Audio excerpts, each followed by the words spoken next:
一群蠢货！娘，等咱们偷偷把他入了土，他小娘留下的那10里红妆和他的夫君侯爷就都是我的了。还是你聪明，毒死了这个碍事的庶出丫头。本王终于可以风风光光的娶你过门。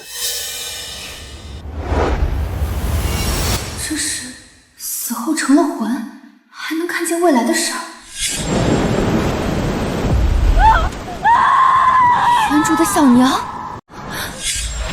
我堂堂2070年的顶尖医学博士，竟然重生在了一个被家人联手毒害，死后还要化作灵魂，看着小娘死于末世洪水的废物身上，憋屈成这样，我可忍不了。还好，我的空间和医术都还在。来吧，各位，让我们好好算算这笔账。你是人是鬼？快叫家丁把他抓起来，用火烧死这个鬼！聒噪！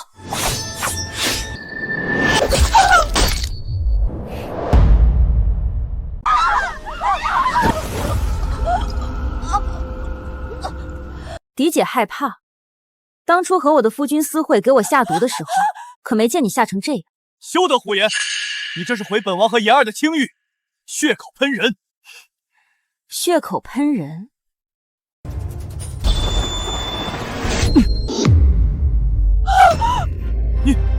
你做了什么？点了你的真言血而已。从现在起，我问什么，你就会答什么。装神弄鬼！你以为这点雕虫小技就能……你有没有和苏妍偷情？有。有没有给我下毒？有。是和苏妍一起下的毒，这样方便我俩苟且私会。诸位都听见了？你太过分了！合谋害死原配，还倒打一耙。不，那些不是我的真心话，是这个妖女用了妖术，你们千万不要相信她。刚才说的清清楚楚，现在装什么？我才没空理你。根据原主记忆，2日后苏家便被抄家流放，1个月还天灾降世，得先找到我亲小娘一起囤货保命要紧。你站住！再多说一句，小心我让你们几个做一辈子哑巴。夫人，这是您订的1000担糙米、1000担黄豆，还有棉布、菜种、金创药。不错，城内所有的药材、棉衣、粮食我全都要，只要你们有，今日之内随时可以送来。小娘，给钱。明日抄家，小娘的嫁妆全部会被抢走，不如换成粮食，存在我的空间里。花儿，娘知道你被嫡姐害了，心神不安，可也不至于叫娘拿嫁妆换这么多粮食啊。娘，到时候你就知道了。先抄家后末日，到时候金银就是废纸。有了这些，那群混蛋就只有向我跪地求饶的份儿。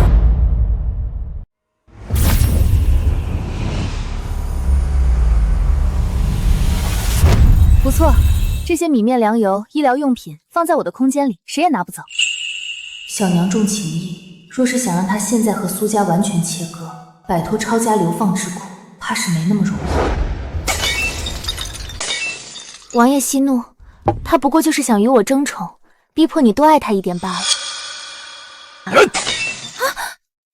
王爷不必心急，妍儿是嫡女，您又是王爷，还怕收拾不了一个小妾和庶出的贱女？她不过就是仗着娘家经商，嫁妆丰厚，可她忘了她娘再有钱，也是我苏家的小妾，嫁妆都是我苏家的才对。就是花家里钱不和娘您这个主母通报，您便是打他几十大板，也是情理之中。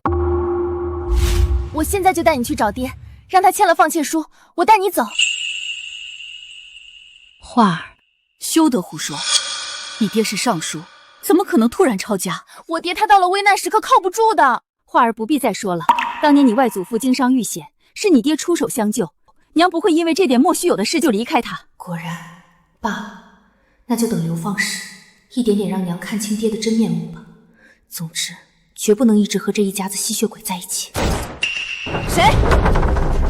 给我搜！来人，给我仔仔细细的搜，绝不能让这个贱妾私藏老爷的财产。你们干什么？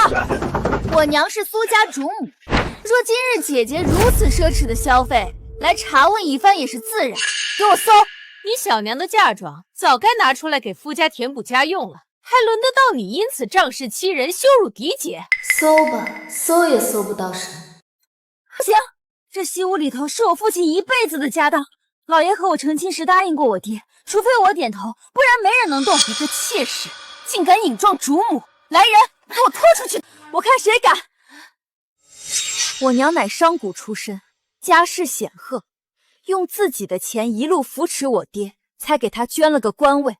敢动我娘，是要与爹的官职作对吗？抄家的人怎么还不来？夫人，小姐，不好了！可算来了。奉旨抄家！什么？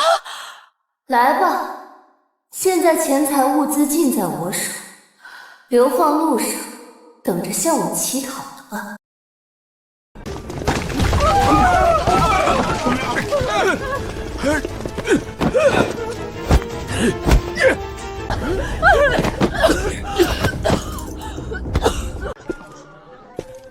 我儿一向忠心，定是圣上误判，他犯了何罪？定国公与安国公谋反，苏家和李家一视同党。皇上下旨抄家流放。娘，狡兔死，走狗烹。圣上对开国功臣起了疑心。可我是王爷啊，我不是苏家人啊。什么王爷？你李家与苏家结亲，早就是一丘之貉。走！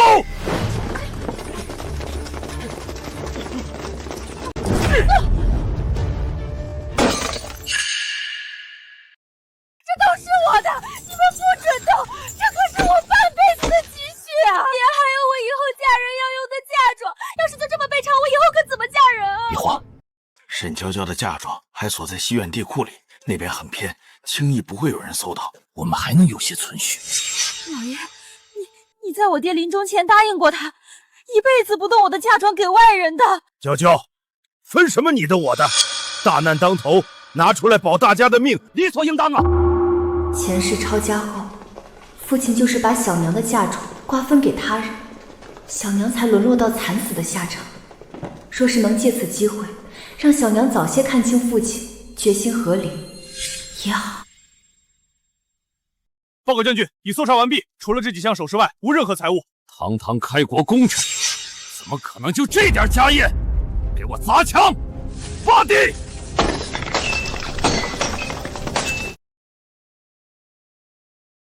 你把财物藏哪儿了？臣不知啊。不知？既然不知，来人，上刑！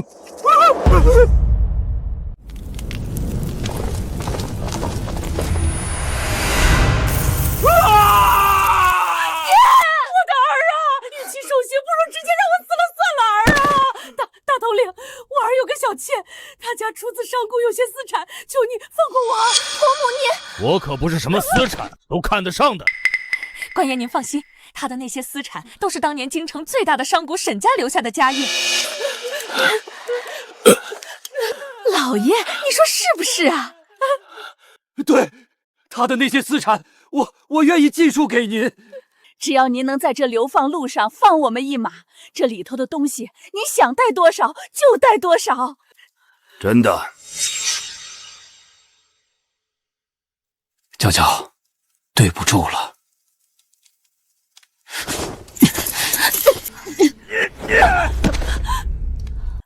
老爷，这地库里的东西富可敌国。若这地库内真如你所说，这流放路上，我保你们5人衣食无忧。5人？哼，不然呢？难不成我还要保个小妾和庶出的女儿？哼，你们一家这么多口人，这种身份也要保着的话，圣上查下来，本官这小命还要不要？最多5人，你们自己决定。可是，怎么不满意？不满意那便公事公办。不，就这5人，不换了，听官爷的。娇娇，你放心，你这笔恩德，我苏岩山一辈子铭记在心。苏岩山，我一直念你对我家的救命之恩，所以十里红妆嫁你为妾。10几年了，受尽委屈也毫无怨言。可生死关头，你竟要夺我财产，保全自身，甚至舍我和华儿的生死于不顾。好孩子，若是你有不测，我定会为你和华儿记在苏家族谱上，让你留名的。可笑，命都没了，留名有何用？别忘了自己的身份，说那么多就是个妾室。爹想先保住自己的妻子和嫡女，有何不妥？少废话！到底给不给我开这个地库的门？你们自己决定。开，当然开。来人！既然如此，那我就让你们自作自受。官爷，我外祖父几代从商，家底殷实，库房里的金银财宝一件便可敌一国。您若把它拿走，我和我小娘对不起他的在天之灵啊！此地库真有如此财富？是啊，除非他自己私藏。私藏？您放心，里面的东西我这些年都没动过，不可能私藏，保您满意。是啊，将军看了便知道。若是将军看后不满，到时再对我们动刑便是。将军快请吧。花儿，你爹怎么会这样？他当年答应我的。患难见人心，娘，你早该看清他。小娘私库里的东西早就在我空间里了，我倒是要看看你拿什么保密。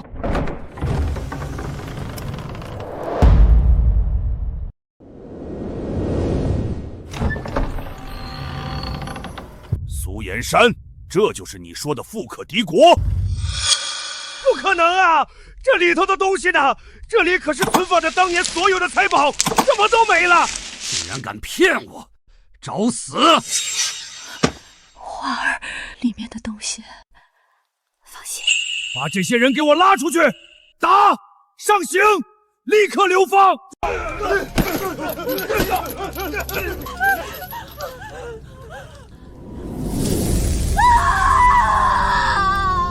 绝不能让伤到我和娘。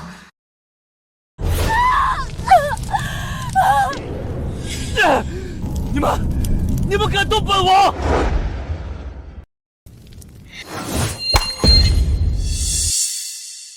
下一个。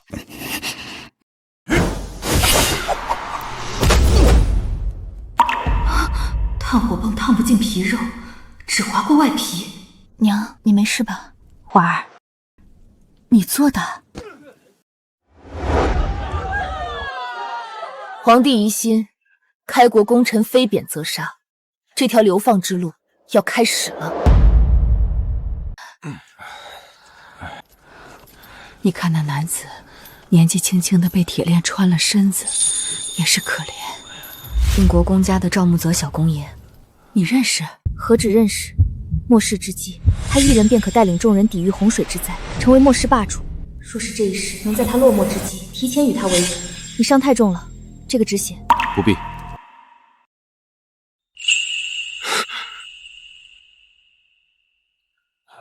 流放途中能有此等草药，这女人不简单。不动了，一把年纪还要被流放，老天爷让我死了算了。我的脚都磨破了，我不走了。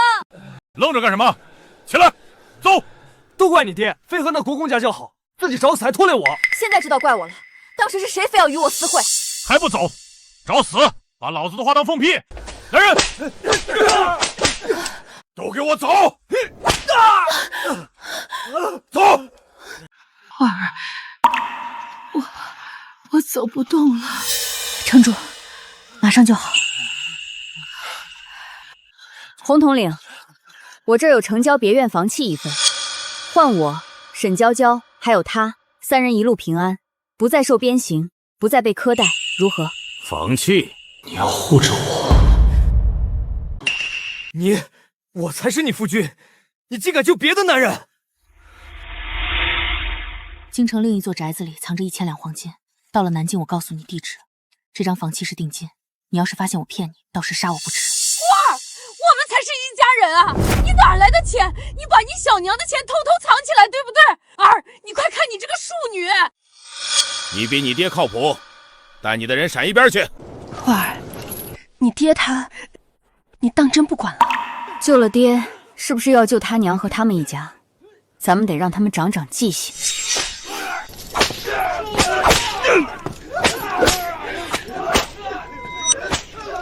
自作自受。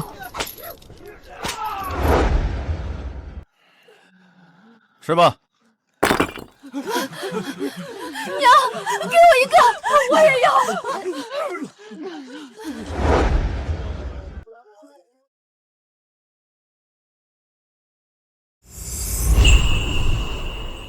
焕儿，你哪儿来的？娘，别问，快吃。你伤重，你先吃吧，我还有。姑娘有何企图？不妨先告诉我便是。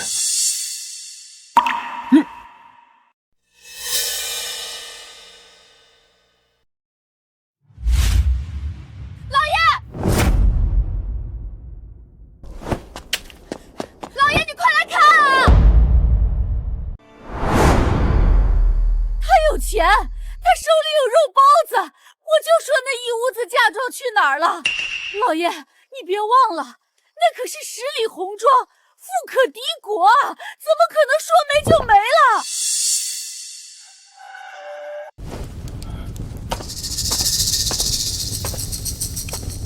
舅舅，老爷，你看看他，一个妾室，有好东西居然敢独吞！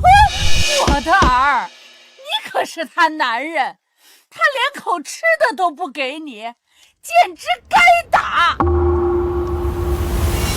小娇，我们身为一家人，你怎么能私藏粮食，看着家里长辈和男人饿肚子？给了你，你就会给正室，给大小姐，给你母亲，但你不会想着给我和画儿。敢骗我！你放手！反了，一个妾位还敢跟老爷动手？爹，你还不打醒他？就是，身为人妇，别太窝囊了。你！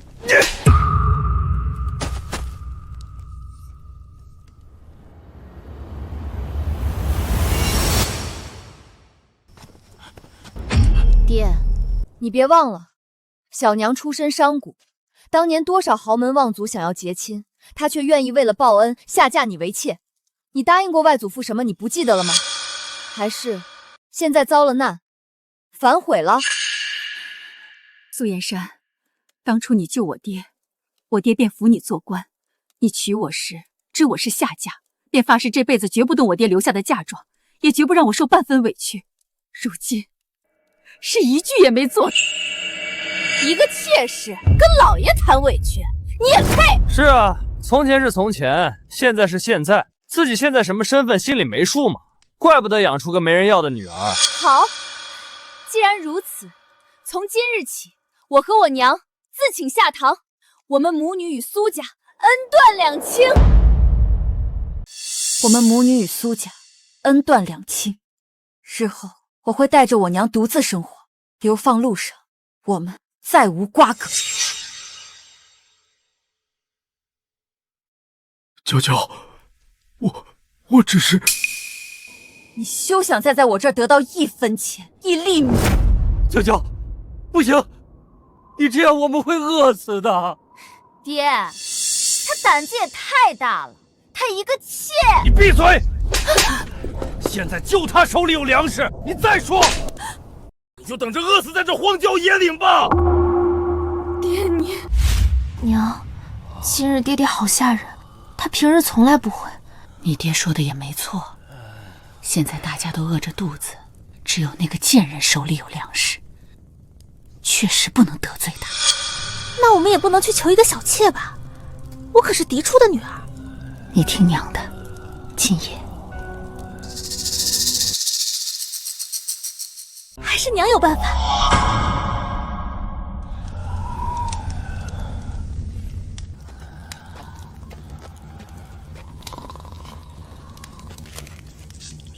娘，这真的管用吗？放心，这是我特意在官兵那儿偷的耗子药，明天一早，她的嫁妆就都是我们的了。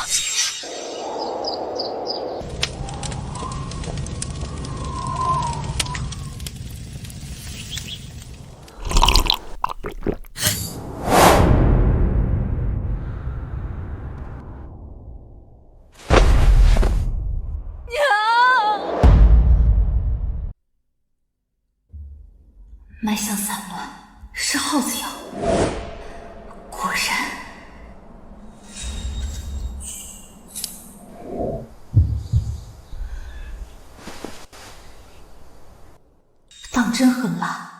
说是没有空间里的药物，今朝怕是真要死在这对母女手上了。他死了，那个贱人死了，东西是我们的了。快，娘把包子和水囊都拿过来。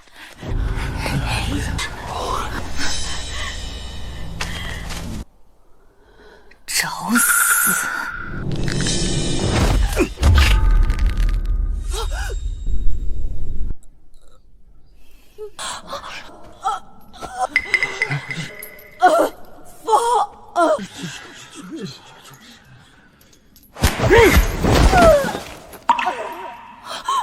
杀人了！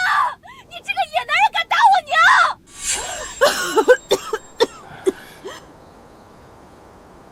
再喊，拧断你娘的脖子！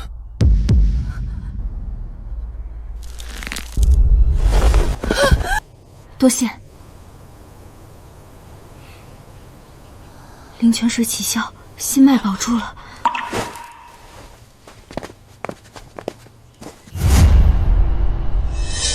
这黑了，水里有毒啊！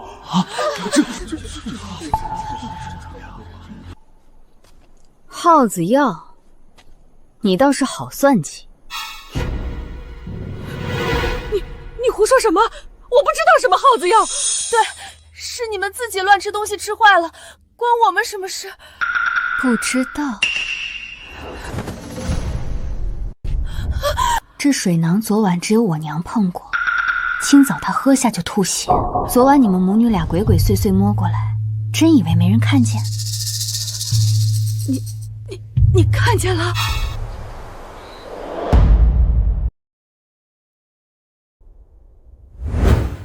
果然，这毒妇动了杀心。不过物资在手，确实容易让人盯上。与其坐以待毙，不如我借此机会将计就计，树立威胁。果然不简单。用人的时候到了。老爷，救命啊！这怎么回事？你的这对嫡出的妻女，为了抢我娘的口粮，在水里下毒，要毒死我们母女。下毒！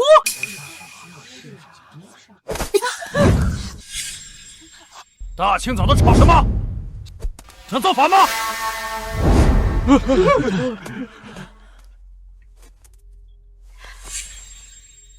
大人，有人暗害流放犯，在水源中投毒。投毒？人死了吗？没死吵什么？小娘命大，无生命危险。只是这毒今日是下在我这儿，明日若是想夺官爷们的吃食，而降在官爷们的锅里，那……大人明鉴，我没有，是这小贱人血口喷人。我娘若死了，京城那1000两黄金的地址可就随她进棺材，无人知晓了。好大的胆子，敢在老子的眼皮底下投毒生事！把这2个毒妇拖出去，狠狠地打，让所有人看看坏了规矩的下场！爹，救命啊！爹，我不想挨打。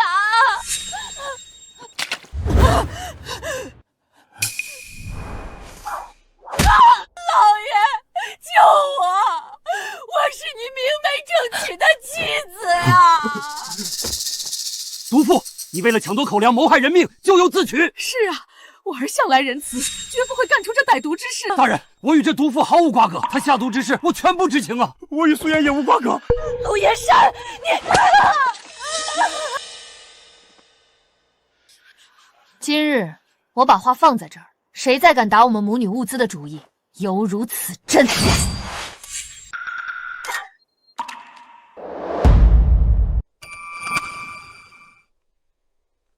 娇娇既然遭了毒手，这粮食和盘缠理由我这个一家之主来保管，免得被外人抢了去。小娘已经与苏家没有瓜葛，何来一家之主？不过爹，你确实是提醒我了。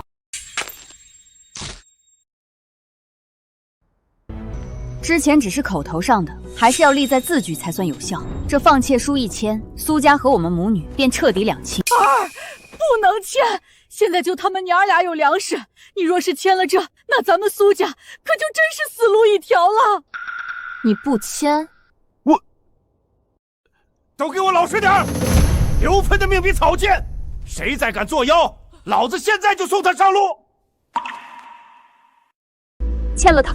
抵达南境之前，我娘会给你们2人份吃食，一份是我还你生养之恩，另一份是我娘还你救命之恩，从此2不相欠。不然，我现在就去把这份吃食交给洪统领，让他后面的路上不给你们任何补给。物资如此紧缺的情况下，想必他定会应允。别，我签还不行吗？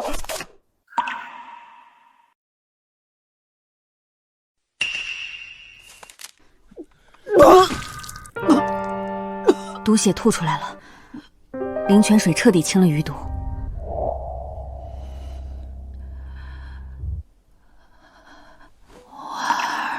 娘，没事了，恶人已经遭报应了。行了，都给我滚起来！立刻启程，接着赶路。接下来，天灾人祸接踵而至，我不仅要活下去，还要带着小娘在这乱世里杀出一条血路。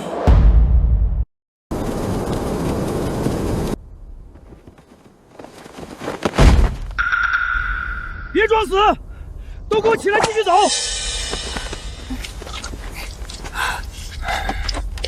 这水温润冰凉，喝下去之后不仅解渴，感觉我整个人的精气神都变好了。花儿，你这水真是有用。当然了，我的灵泉水可以调节身体的温度，不然这极热天气，娘他们根本扛不住。丧尽天良的白眼狼，自己吃香喝辣，看着亲族母渴死。娘，您少说2句吧，都断亲了，您省点力气。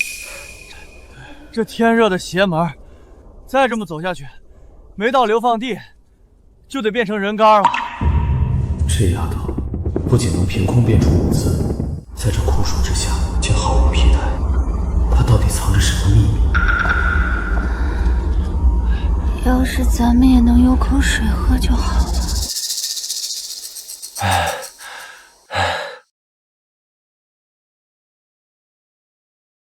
娘，戴上这个能挡挡毒太阳。花儿手真巧，这帽子戴着确实凉快些。你戴上。不必。你去把这编草帽的法子告诉解差，顺便也教教其他人。这天太热，能救一个是一个。路途遥远，你伤重，到时候他们会记得你的好。你为什么帮我？那你去不去？少胡闹！这男人竟然脸红了。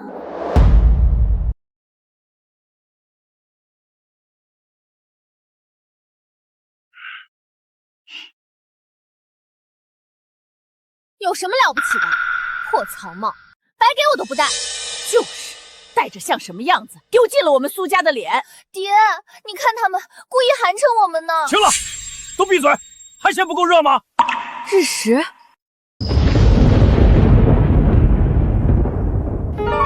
天狗食日，是天狗食日！大凶之兆啊！老天爷发怒了！都别乱动，原地蹲下！这怎么回事啊？我这活了这么大岁数，这种天象还是第一次见。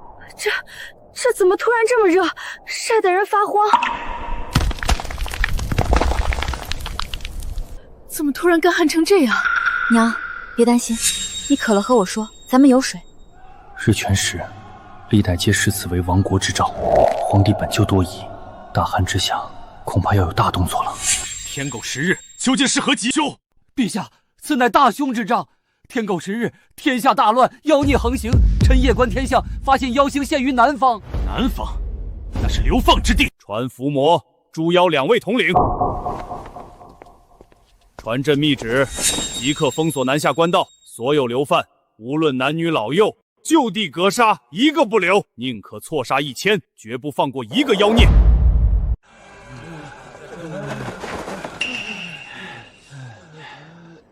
又热死了2个。是啊，头，这天象太邪门了，我热的快要吐火了。咱们还往前走吗？是啊，这走到地方，人都要晒成肉干了。闭嘴！圣旨没下，咱们就得按规矩办事，继续赶路，到前面驿站再等消息。天生异象，古代皇帝最信这个。流犯本就是弃子，皇帝为了稳固皇权，极有可能下令屠杀，不能再跟着队伍走了。今晚必须逃。今晚行动。花儿，你这水好神奇，我这喝了之后一点都不热了。娘，今晚别睡太死，留点神。我可……娘，你别瞎眼啊！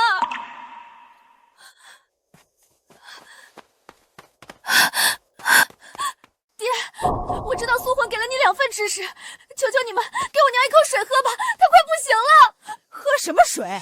我们自己都不够喝，给了她，你想看我死是不是？妍儿，不是我狠心，这水要是给了她，咱们全家怎么办？你让你娘再忍忍。就是，别在这耗丧了，晦气。妍儿，娘，你醒醒，娘！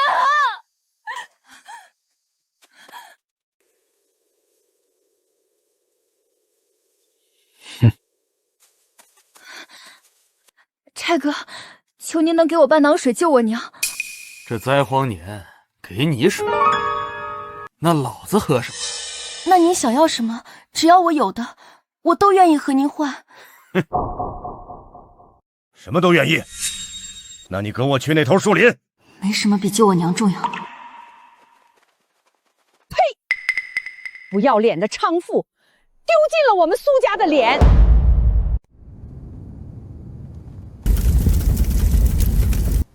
娘，对不起，我回来晚了，还是没能救你。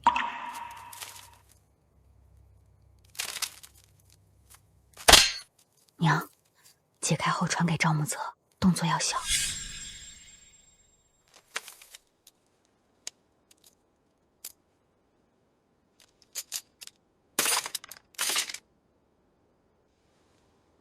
铁丝解锁，你们要跑！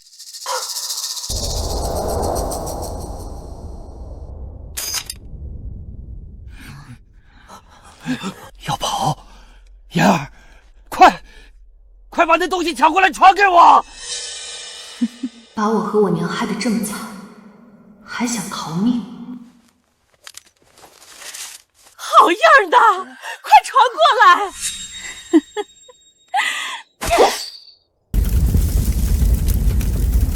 你疯了！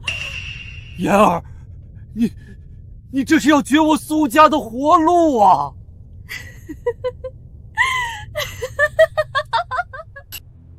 自作自受。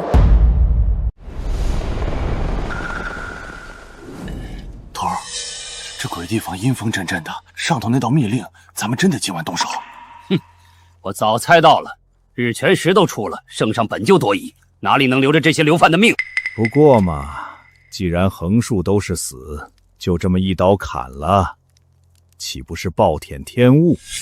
头儿的意思是，让兄弟们在动手前先快活快活。流放这一路，兄弟们也憋坏了。等会儿放了饭，把那些个细皮嫩肉的单独挑出来，玩够了，再送他们上路，也算咱们积点阴德，没让他们做个饿死鬼。开饭了，都滚过来领吃的！我苏家先领，快点，饿死老娘了！绝不能让沈娇娇他们自己跑了，不行！解差大人，他们要逃跑！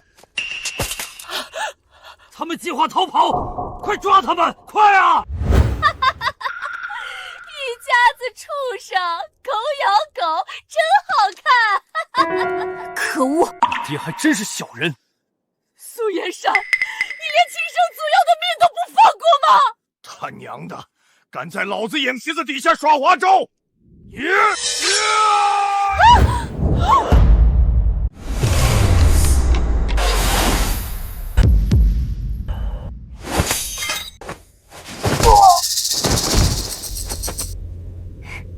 我就知道，没看错人。他娘的，杀光所有人，一个不留！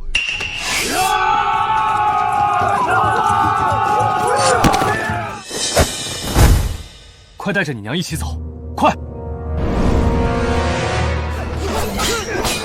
这武力值，造反都够了，还流放个锤子。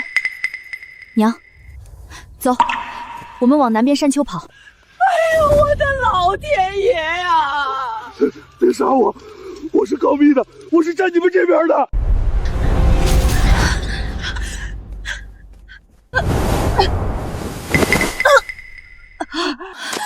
娘，快起来！跑啊！我看你们往哪儿跑！把那个细皮嫩肉的娘们留下！别过来！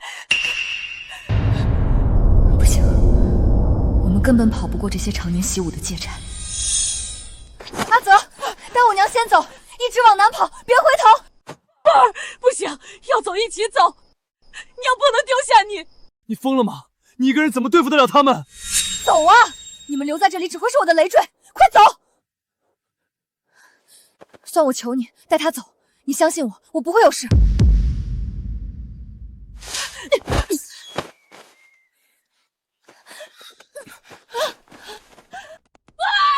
我什么怪物没见过，就凭你们几个杂碎也想动我的家人？想动他们，先过我这一关。一起上吧！他说什么？老子没听错吧？他在叫咱们一起上，一起上去将他分尸吗？还是他这个上是指那个上？咱们还真没尝过这么水灵的小姑娘，要不要试试？娘的，想笑死老子！浪费时间。鬼啊！拼了！是人是鬼也要杀了他！好的医生怎么能不会用刀呢？拿手术刀，我可是专业的。必须尽快和小娘他们会合，这山里不安全。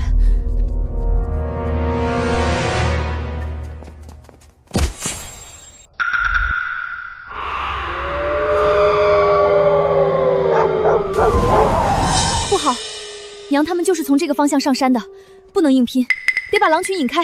先去空间里躲躲。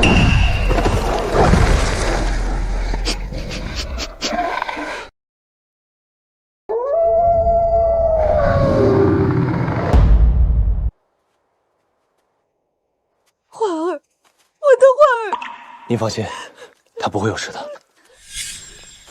不行了，我的肚子好痛！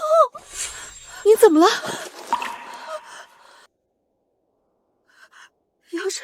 羊水破了，救命！女人生子最是不易，放心，我不会见死不救。快，阿泽，帮把手，先把他扶进山洞里去。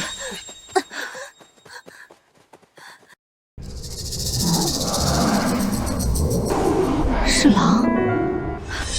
别慌，你大着肚子，先推到洞里去，推进去。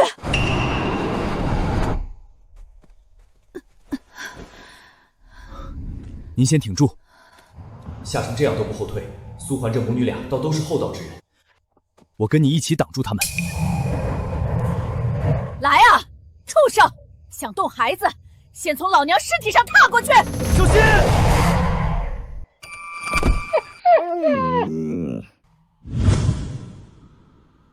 你这也太厉害了！娘，阿泽，你们没事吧？花儿，你没死，太好了，你吓死娘了。这些狼，这种死法是异能，难道他还有我前世不知道的能力？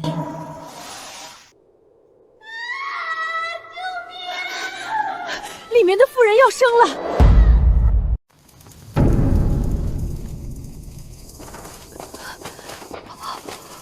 抱住我的孩子，坚持不住，怎么办？大出血，胎位也不正。娘，按住他的肩膀。花儿，你懂接生？娘，没时间解释了，交给我。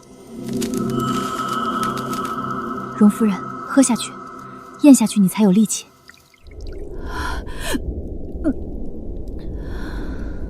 深呼吸，听我的口令，用力，1、2，深呼吸，用力。是个男孩，母子平安。多谢姑娘救命之恩。等我找到家人，国公府绝不会忘记您的大恩大德。国公府？你是国公府的人？是，就是引起你们这次流放的罪魁祸首，国公府。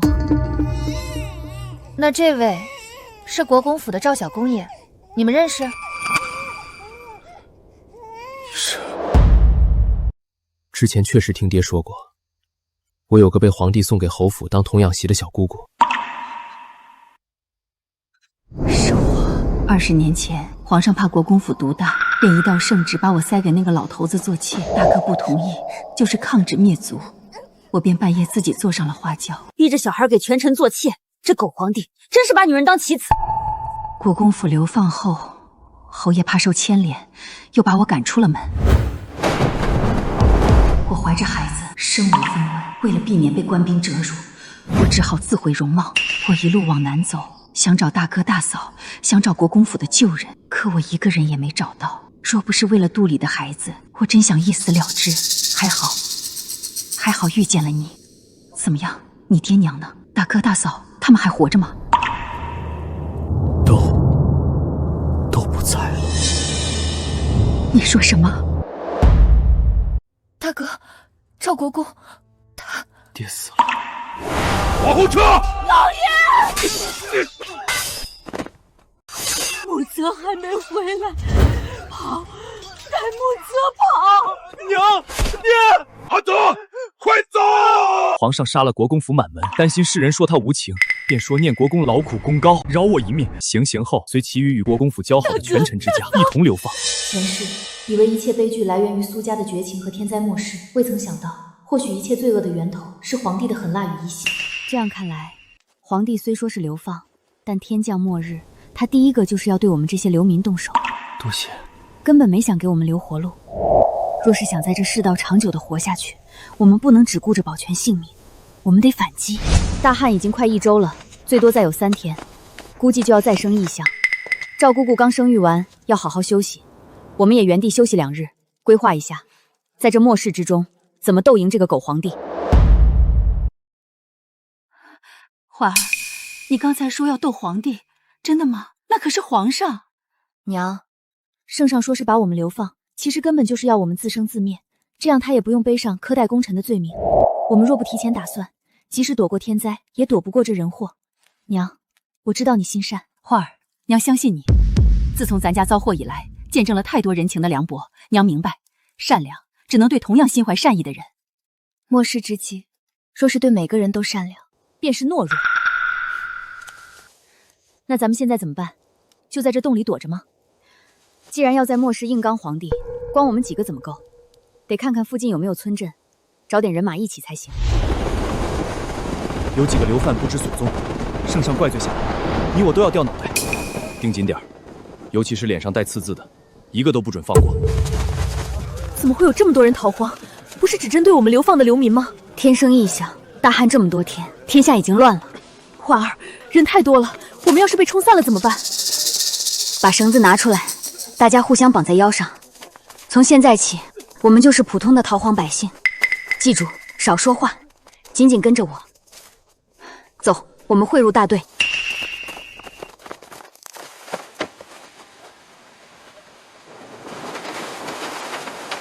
站住！抬起头来！官爷，俺是城外李家村的，进城探亲。进去，别挡道。不对，你等等。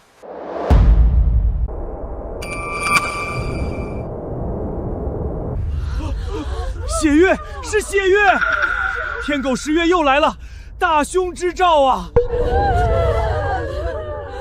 老天爷又发怒了，我们真的要没活路了！婉儿，这天象……娘，别怕，天象再乱，咱们一家人也在一起。末世的脚步，恐怕比我预想的还要快。废物，全都是废物！国公府的逆子带着几个流窜，竟然能在朕的眼皮子底下人间蒸发！皇上息怒，皇上息怒啊！皇上，天象异弊，须以人祭天，方可平息天怒。不如找个替死鬼。如今这天上又出了异象，外头那些贱民都在传是朕失了德行，你这个监正怎么当的？皇上，微臣有一计，这天灾大可推到那位国公身上啊！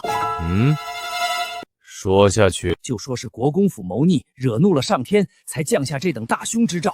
皇上只需下令抓捕一批与国公府有牵连的替死鬼，当众祭天，便可安抚民心，彰显皇恩浩荡。好，很好。既然抓不到正主，那就让天下人看看逆贼的下场，就按你说的办。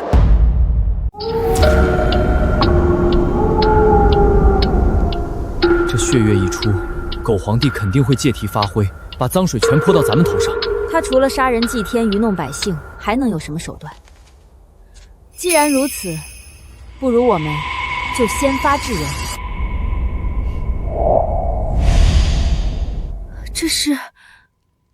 这几天的异象绝非巧合，与其让百姓被狗皇帝蒙蔽等死，不如把真相告诉全天下。只是仅仅靠我们这几个人，想把消息传出去不够。那就叫上那些人，把这些天灯放出去。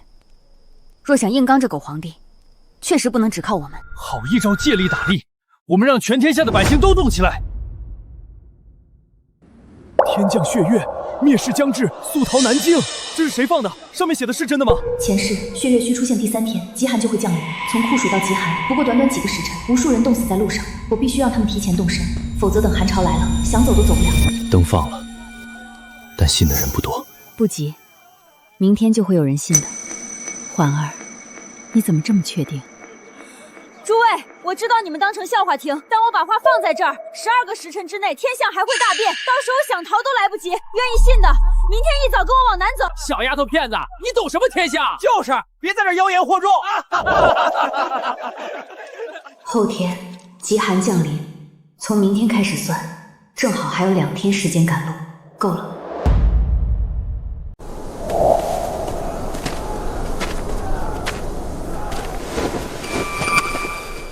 姑娘，我们商量了一夜，万一你说的是真的呢？与其等死，不如赌一把。走，今天必须赶到南边的青山镇，那里有避风的山谷。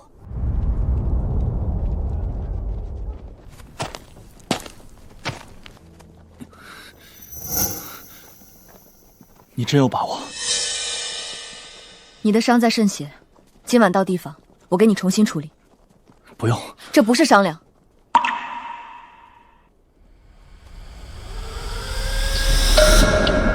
比前世快了半日，不好！大家快走，不能慢，天黑前必须到青山镇。婉儿，慢点！他说的竟然是真的！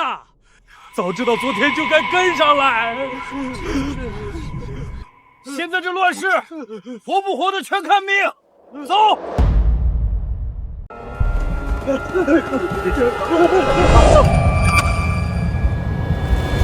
刚亮不到2个时辰，怎么就要到晚上了？太阳马上就要落山了，所有人立刻去捡柴火，越多越好，把能烧的东西全搬进山谷。还愣着干什么？想冻死吗？你别动，跟我来。脱衣服。什么？我说脱衣服，你的伤口崩了，再不止血，这条胳膊就别想要了。我自己来。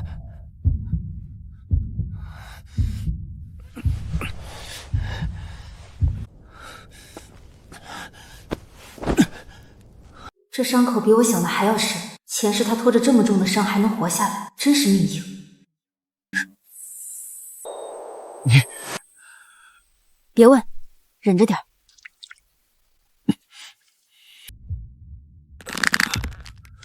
疼就喊出来，这儿没别人。不疼。嘴硬。他的心跳好快，是疼的还是……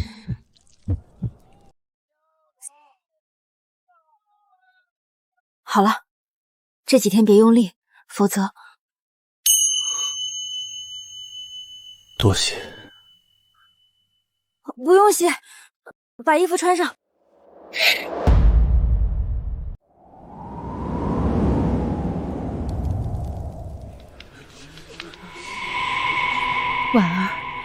怎么突然这么冷？来得比我预想的还快。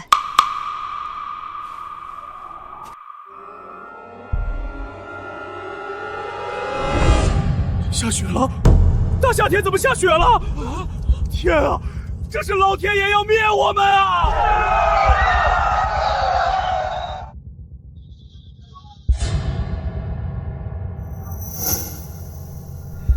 都听我说，你们也看到了，我说的每一句话都应验了。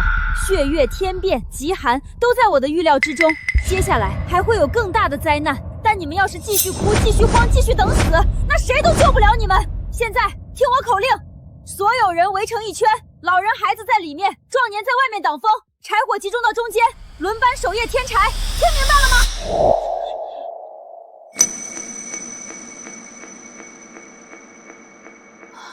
婉儿，你哪来这么多东西？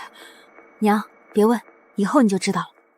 1家1份，自己上来取。伤还疼吗？你到底还藏着多少秘密？那你的秘密呢？别以为我不知道，那6只狼你怎么杀的？你不说，我也不逼你。或许现在还不是你摊牌的时候。我懂。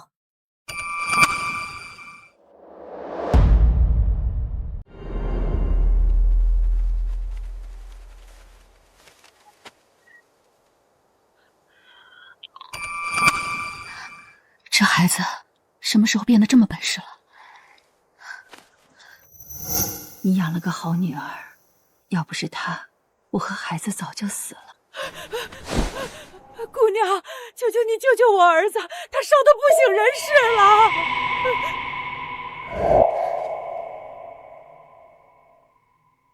烧多久了？2天了，我们什么都没有，连口水都……把这药给他喂下去，水也让他喝。1个时辰后，如果还不退烧，再来找我。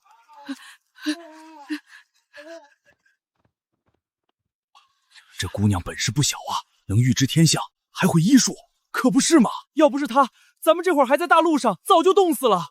前世的经验告诉我，极寒只是开始，接下来粮食短缺、疫病、暴民劫掠，一个都不会少。要想活下去，光靠我和空间里的物资远远不够，我需要人，一支能够自保的力量。你的伤怎么样？好多了，缝合之后就没再渗血。那就好。我有个想法，想跟你商量。说。我想成立一支队伍，不是乌合之众，是真正的军队，有规矩，有纪律，能打能守的那种。你认真的？末世之中，弱肉强食。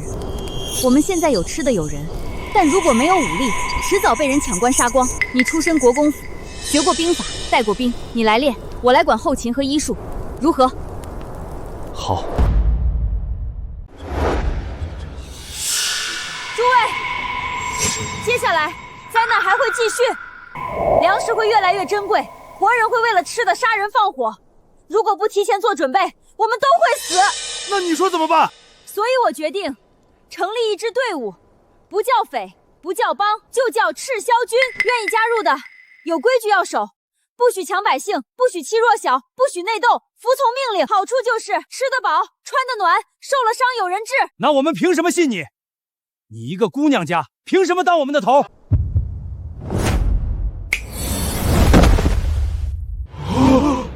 凭这个够不够？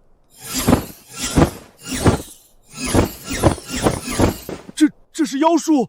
这是我的本事，你们不需要知道怎么来的，只需要知道跟着我，你们不会饿死，不会冻死，不会病死。不跟着我，你们就试试看能不能在这冰天雪地里撑过3天。神女，你是神女！末世来了，好树都得死，我跟你！这女人。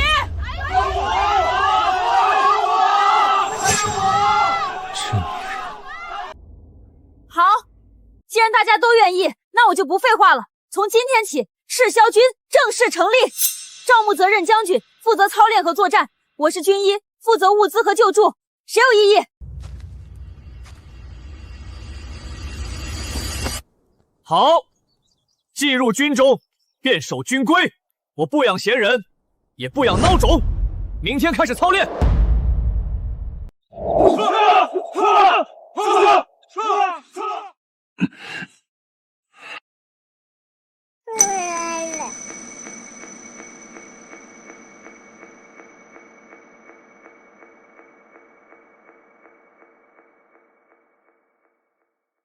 恢复的不错，再过几天就能拆线了。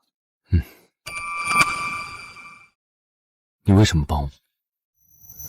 因为你值得。值得。若不是我们国公府，或许你们苏家不会。那是狗皇帝的错，不是你的。国公一家早晚会沉冤得雪。这一路上，我看过太多人为了活命不择手段，但你不一样。你武力超群，明明可以抛下所有人自己跑，可你没有。末世里，这比金子还珍贵。苏姑娘，赵将军，外面来了一群人，说是苏姑娘的家人。谁？一个老头，一个老太婆，一个年轻男人，还有一个冻得半死的女人。你在这儿等着，我去看看。我跟你一起去。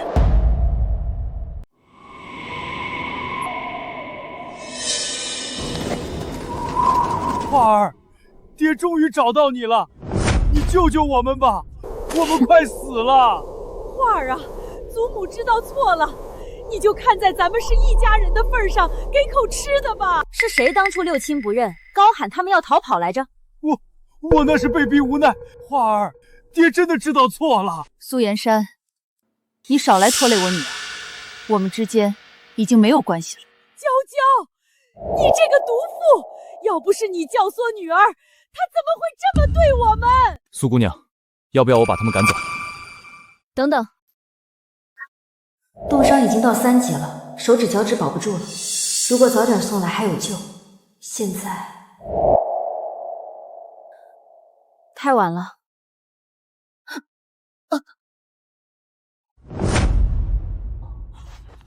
妍儿，没事了。前世苏妍母女害得我小娘在流放路上被冻死，这一世也算报应。花儿，妍儿已经死了，过去的事就让它过去吧。你手里有粮食有物资，就分给我们一点吧。我好歹是你爹。不可能！你这个不孝女，你不给我们吃的，我们就抢！这是要逼死我们啊！诸位，你们都看到了，这个不孝女连亲爹和亲祖母都不管，这样的人你们还敢跟着她？是啊，亲爹都不管，以后会不会也不管我们？听说她是从棺材里爬出来的，谁知道是什么来路？诸位，我苏化行事，问心无愧，看清楚了，这是放弃书，是他亲手签的。我和我娘早与苏家恩断义绝，既然没有关系，我凭什么要养他们？诸位，你们知道他是谁吗？他叫赵木泽，是国公府赵远山的儿子，是朝廷要犯。你们跟着他，就是跟着叛徒。他叫赵木泽，是国公府赵远山的儿子，是朝廷要犯。你们跟着他，就是跟着叛徒。国公府就是那个谋反的国公。天啊，我们跟朝廷要犯混在一起，要是被官兵抓到，那不是死路一条？国公府没有谋反，是皇帝疑心太重，杀功臣诛九族。我爹我娘是被冤枉的。冤枉！圣上金口玉言，岂容你狡辩？你们赵家就是叛徒，若不是你们，我们怎么可能被流放？跟着你们的人都会倒霉。诸位，第一，国公赵远山为国立下赫赫战功，世人皆知。可皇上说他谋反，有证据吗？没有。一道圣旨就灭人满门，这是明君所为吗？第二，都说赵小公爷家是叛徒，可我请问，是谁在你们快饿死的时候给了你们吃的？是谁在你们快冻死的时候给了你们棉衣？是谁在你们生病的时候给你们治病？皇帝有发过一次救济粮吗？苏姑娘救了我儿子的命，我不管她跟谁在一起，我跟着她。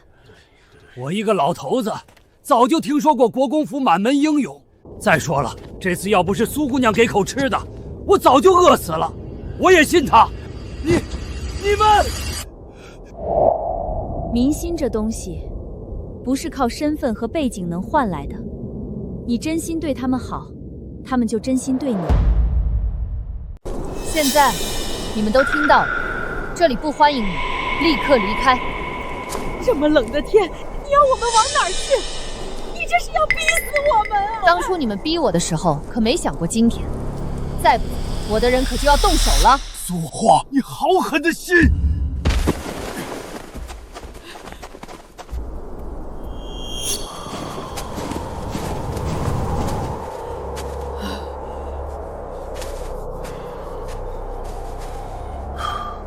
到了，前面就是青州府。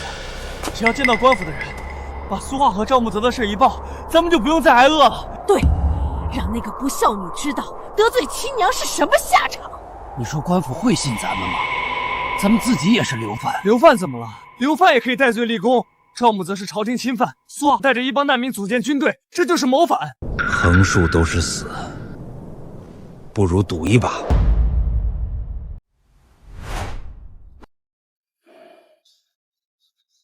大人，外面来了3个人，说是要举报谋反。谋反？是。他们说，国公府的儿子赵木泽就在青州境内，还带着一帮难民组建军队，意图谋反。国公赵远山的案子虽然过去了1个多月，但余波未平。皇上因为这事儿已经杀了不知道多少人。如果赵木泽真的在青州境内，快把人带进来！小民苏岩山原是京城户部郎中，因受国公案牵连被流放。净说没用的！小民要举报，赵木泽就在青州境内，他带着一个叫苏画的女人，收留了几百个难民，正在组建军队，要谋反。此话当真？千真万确。小民愿意对天发誓，立刻800里加急，把此事禀报圣上。是。你们3人暂且留在府衙，等圣上旨意。陛下，北方3省的庄稼全部被冻死，南方各省也遭遇了百年不遇的冰雹灾害，今年的秋收颗粒无收啊！废物，全是废物！你说天象异变，庄稼绝收，是不是上天在警示什么？陛下，天象异变，却是上天示镜，依臣之见，恐是朝廷之中有妖孽作祟。妖孽？正如臣上次所说，那些流犯之中，恐有妖星转世之人。陛下，青州府800里加急。赵木泽造反。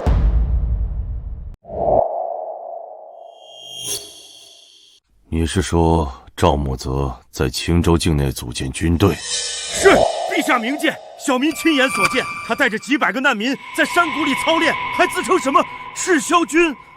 哼，赤霄军，好大的胆子！陛下，还有那个苏画，是那个不孝女。是，小民亲眼所见，他手掌一翻就能变出1袋米、1箩棉衣，他还会医术，能起死回生，他肯定不是正常人。朕正愁庄稼绝收，国库空虚，如果能得到这个会变粮食的女人。陛下，他是流犯，还组建军队，这是谋反啊！谋反？几百个乌合之众也配叫谋反？天象异变，庄稼绝收，百姓流离失所。朕需要一个替罪羊，需要一个让天下人同仇敌忾的目标。赵木泽正好。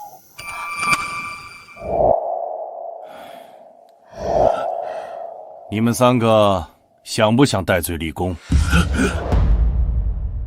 陛下愿意给小民机会，小民万死不辞。李成宇，朕记得你原是王爷，罪臣承蒙陛下记挂，原是安平侯世子，因受国公案牵连，朕封你为讨逆大将军，领兵3000，前往青州剿灭叛军。陛下，罪臣何德何能？朕说你是，你就是。带兵打仗的事，自有副将帮你。你只需要在阵前指认赵木泽和苏画即可。罪臣遵旨，罪臣定当肝脑涂地，报效皇恩。陛下，那老臣，朕封你为军师参议，随军出征。谢陛下。陛下，老身，你就在京城待着吧，朕赐你黄金100两，让你颐养天年。谢陛下恩典。陛下，国库空虚，这次出征的粮草军饷，把粮库里的粮食拨出一半，再从内库拿10万两白银当做军饷。陛下，粮库的存粮只够京城百姓吃3个月的，要是拨出一半，你在教朕做事吗？奴才不敢，奴才遵旨。10万两啊！这辈子都没见过这么多钱。瞧你那点出息，咱们现在是为皇上办事的人，以后有的是荣华富贵，那咱们是不是该置办点行头？总不能穿着这破衣服去剿匪吧？全要了！二位爷好眼光！再给我做10套成衣，要最时兴的款式。这是上等的蜀锦，1匹500两。我现在可是将军，买！这下好了，这下好了，以后再也不用挨饿了。这行军打仗需要的兵器，铠甲应该不用我们自己买吧？算了算了，圣上肯定自有打算的，我就等着到了青州讨伐那个不孝女好了。空间里的存粮虽然还够吃一阵子，但赤霄军已经有300多人，每天都在增加，光靠我囤的货撑不了多久。末世里，土壤里的微生物被极端天气杀死了，庄稼种不活，就算有种子也长不出来。婉儿，别太发愁，天无绝人之路。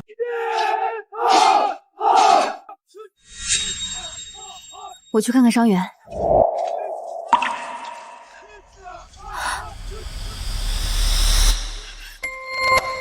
这怎么会？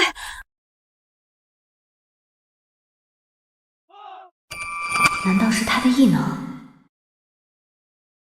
那天的6只饿狼，你是怎么杀死的？怎么了？还有田埂上那株绿色的野草，你知道是为什么吗？你的血滴在哪里，哪里的植物就能活，对不对？第一次日食的时候，我浑身像被火烧一样疼，疼了整整1夜。第2天醒来，我就发现自己的身体不一样了。果然，前世我只知道他成了末世霸主，却不知道他靠的是什么。原来真的是异能。这大概是能掌控牲畜和植物生死的异能。太好了，跟我来。这是我的空间，我所有变出来的东西都从这里拿的。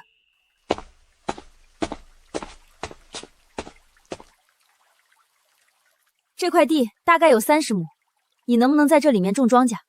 你的空间里能种东西？灵泉水可以让植物加速生长，但土壤需要你的异能来改良。你既然能让枯草复生，就能让庄稼在这里面长起来。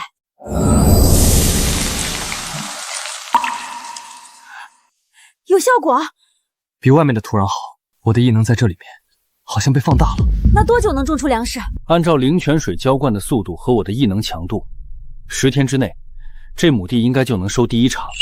10天？没错，到时候别说养活几百个人，就是几千人也不在话下。他笑起来还挺好看的。那就这么定了，从明天开始，你白天练兵，晚上进来种地。晚上？不然呢？白天你不在外面，别人会起疑心的。现在是极寒天气，寸草不生，只有我们手里有粮食，迟早会被人惦记上。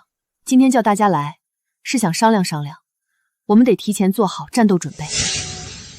可是我们的人现在有400多，能打的不到200，朝廷随便派个1000把人，我们就扛不住。那怎么办？总不能坐以待毙吧？所以我们不能硬拼，要智取。山谷只有1个入口，易守难攻。我们可以在入口处设陷阱，先用障碍物堵住，再用弓箭手在上面压制。如果再在2侧的山壁上埋伏人手，等他们冲进来的时候，用滚石从2侧攻击，他们就会被夹在山谷里，进退两难。对，只要熬过第1波攻击，他们士气受挫，我们就有机会。苏姑娘，不好了！外面来了一队官兵，打着讨逆大将军的旗号，领头的人说他叫李成宇。李成宇将军？对，自己说是圣上亲自派来的呢。走，去看看。山谷里的人听着，本将军奉圣上旨意前来剿灭叛军，识相的立刻出来投降，否则格杀勿论。苏画，你没想到吧？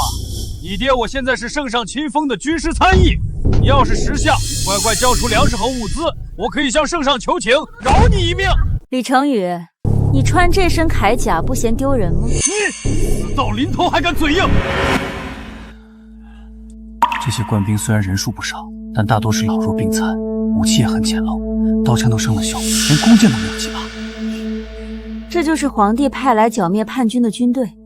看来朝廷的国力比我想象的还要虚弱。这些人不像是来打仗的，倒像是来送死的。狗皇帝根本不在乎这些官兵的死活，他就是想借我们的手把这些流民全都消耗掉。那他还真是失算了。李成宇，我给你一次机会，你现在带着你的人离开，我可以当什么都没发生过。你一个弱女子，拿什么对我不客气？给我上！活捉苏化和赵木泽者，赏银1000两。你们愣着干什么？冲啊！他们只有几百个乌合之众，怕什么？可我们也没打过仗啊！动手吧！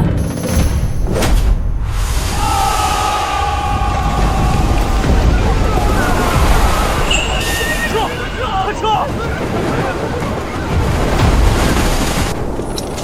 这只是第一波，皇帝不会善罢甘休的。下一次来的就不会是这些乌合之众了。空间里的装甲还要多久能收？3天。那就3天。3天之后，我们要让这天下知道，不是他们来剿我们，而是我们要去取这天下。取天下！取天下！陛下，李成宇带去的300官兵被山石滚落，砸死砸伤50余人，其余溃散。废物！朕给了他3000斗粮食，10万两白银，他就给朕打成这样。陛下，李成宇出征前从国库支走的粮食和银两，大半都被他挥霍一空，真正带到军前的不足3成。那个苏延山呢？苏延山在乱军中被马拖行，摔断了一条腿，现已送回京城医治。好一个苏延山，好一个李成宇，朕就不该信这些废物。陛下，那接下来怎么办？要不要再派兵？连日来，天象异变不断，庄稼绝收的消息一个接一个传来，各地的百姓已经开始骚动，天灾、叛乱全赶在一起了。这是上天在考验朕吗？传朕旨意，从京营调3000精兵，由威武将军韩定国统领，前往青州剿匪。陛下，京营是护卫京城的，如果调走3000人，京城防卫……朕的身边还轮不到你来操心。还有，把苏延山和李成宇也带上，让他们戴罪立功。如果这次再失败，提头来见。韩定国那个粗人根本不把我们放在眼里，说什么带上我俩只会拖累行军。呸！谁让咱们打了败仗，现在只能夹着尾巴做人。儿啊，咱们还剩多少银两？还有2000多两，够咱们撑一阵子的。2000两够干什么的？韩定国说了，这次出征粮草自备，咱们要是拿不出钱来，他就把咱们扔在军营里不管。当什么？这是上好的和田玉，少说值500两。50两，你抢劫啊？爱当不当，现在这世道，粮食都比玉值钱。你这破玩意儿，我收着已经是给你面子了。当！苏化、沈娇娇，你们给我等着！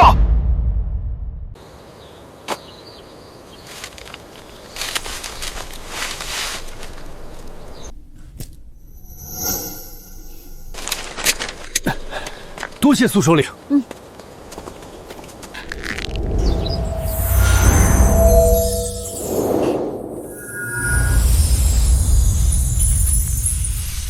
怎么样？明天就可以收割了。太好了！等粮食够了，你打算怎么办？造反！不过眼下我们还有一件更重要的事要做。按照前世，大地震应该快到了，震中就在青州。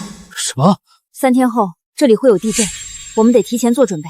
山谷3面环山，如果发生地震，山石滚落，这里的人一个都活不了。所以明天一早我们就转移。往南50里有一片平原，地势开阔，没有山体滑坡的风险，而且那里有一条河，水源充足。那片平原我知道，但那里没有遮挡，如果官兵来攻，我们无险可守。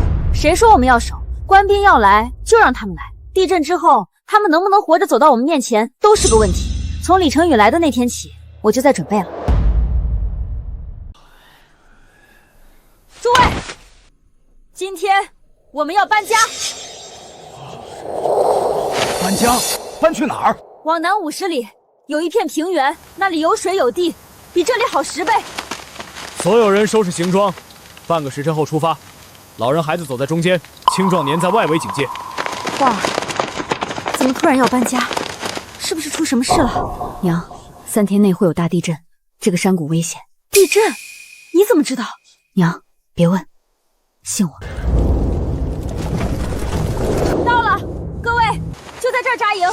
前世地震发生的前一天晚上，北方的天空会变成暗红色，那是地底岩浆翻涌的征兆。现在天还没黑透，已经能看到红光了，地震恐怕会比预想的来得更早。在想什么？在想地震的事。你的预知每次都这么准吗？如果我说这些都是我亲身经历过的，你信吗？信。为什么？因为你说过的事没有一件不应验的，而且我自己身上也发生了科学无法解释的事。如果我能有异能，你为什么不能有预知的能力？不对，地震的预感比前世强烈了10倍。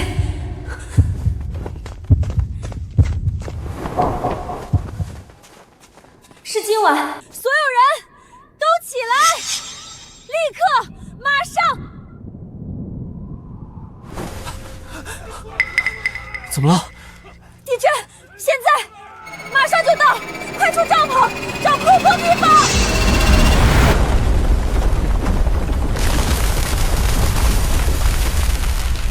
往空地跑，远离一切能倒塌的东西。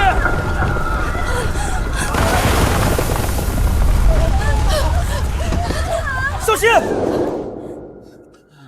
所有人检查伤情，有伤的先到我这里来。花儿，你要是没有提前让大家搬家，我们400多人……娘，别想那些了，活下来是最重要的。你夜没睡了？我能睡，伤者能等吗？地震过去了，但末世还远远没有结束。接下来应该会是连绵不断的暴雨，才是真正的人间炼狱。苏姑娘，南边来了2个人，说是朝廷威武将军韩定国派来的侍候。韩定国竟然能躲过地震，找到这儿来。韩定国是经营的名将，打过不少胜仗，据说是个英雄。皇帝派他来，看来是动真格的了。让他来。姑娘就是苏画。是我。韩将军让你们来做什么？将军让我俩来打探虚实，但看你们这营地不像是叛军，倒像是一群逃荒的难民。你回去告诉韩将军，我们不是什么叛军，只是一群想活下去的人。他如果要来剿，我们奉陪，但他最好想清楚，杀了几百个手无寸铁的百姓，不算什么侠义之事。你是说他们连像样的武器都没有？是。将军，军粮只够支撑3日了。那个苏画真能凭空变出粮食？末将没亲眼看到，但他们的粮草确实充足，几百人吃喝不愁。而我们的军粮只够支撑3日了。将军，朝廷拨的粮草只够吃7天，圣上说后续粮草会跟上，但据末将所知，京城的粮库已经空了。7天？从京城到这里就要走5天？圣上这是让我打2天仗就饿着肚子回去？将军，还有一事。说苏延山和李成宇那2个人一直在营中煽动士兵，说苏画手里有堆积如山的粮食，只要打下了他的营地，兄弟们就能吃香的喝辣的。那2个废物仗没打赢一场，胃口倒不小。传我命令，把他们给我看好了，不许他们踏出营帐1步。那个韩定国不是常胜将军吗？怎么还不动手？他在观望。也对，他没看到我们囤积重兵，没看到我们修筑工事，看到的只是一个难民营地。这样的仗，对于这么个大英雄而言，打赢了没面子，打输了更丢人。那你觉得他会怎么做？他会派人再来，不是来打探，而是来谈判。嘿，还真来了。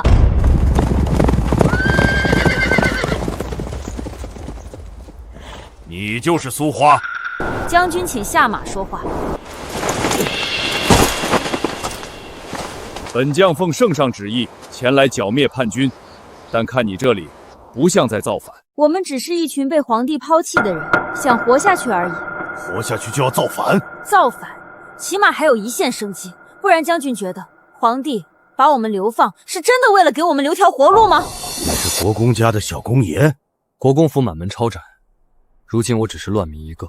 我知道你爹在战场上可是杀神一般的荣辱，国公府满门忠烈，可惜了。既然韩将军也觉得国公府是冤案，那想必你对圣上如今的决断也是……住口！为人臣子，不可忤逆圣上。好，我不说。想必将军一路过来，自己也能看见，这几个月天灾不断，庄稼绝收，百姓流离失所。皇帝不想着怎么赈灾，反而派兵来杀几百个手无寸铁的流民，这样的皇帝值得你效忠吗？你住口！你这是要策反我！相比如今昏庸多疑的皇帝，我有查看天象的能力，也有照顾百姓的决心。地震、暴雪，接下来的暴雨，我都能提前知道。将军如果不信，可以在3日内验证，3日后必有暴雨，比以往任何一场都大。你凭什么让我信你？凭我提前带着400多人从山谷里搬了出来，避过了地震。你应该已经知道原来的山谷现在成了什么样子。等你说的大雨应验，我会再来找你。他会信吗？不重要了，这韩将军已经是我们的人了。将军，那个苏画是怎么知道会有地震的？不知道，但如果他真能预知天灾，他说的暴雨会来吗？将军，听说你去见了那个逆女，本将去哪儿，还需要向你汇报。将军，苏画那个女人诡计多端，她的话一个字都不能信。她就是个妖女，会妖术，会蛊惑人心。将军万不可被她蒙蔽。你们一个打败仗，一个把朝廷的军饷挥霍一空，还有脸在这里指手画脚？来人，把他们带下去！没有我的命令，不准他们靠近中军帐一步。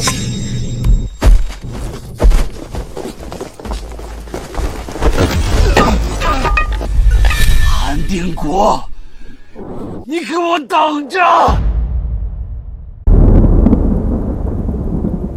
中午暴雨就要来了，所有人今天把帐篷加固，挖深排水沟，把粮食和物资搬到高处。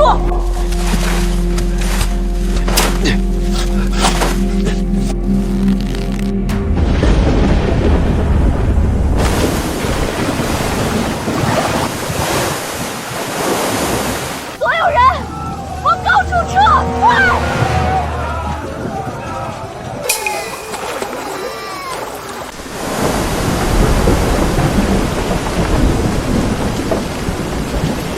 这场雨比前世大了3倍。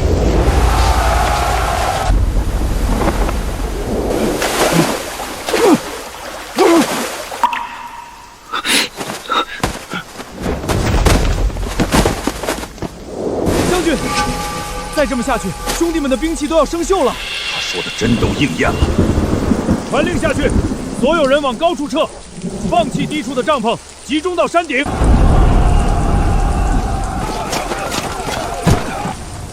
苏画，你到底是谁？为什么能预知天灾？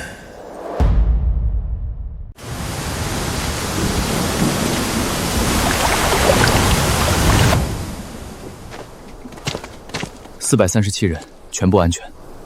那就好，粮食还能撑几天？空间里的粮食还有不少，而且新的一茬庄稼又快熟了。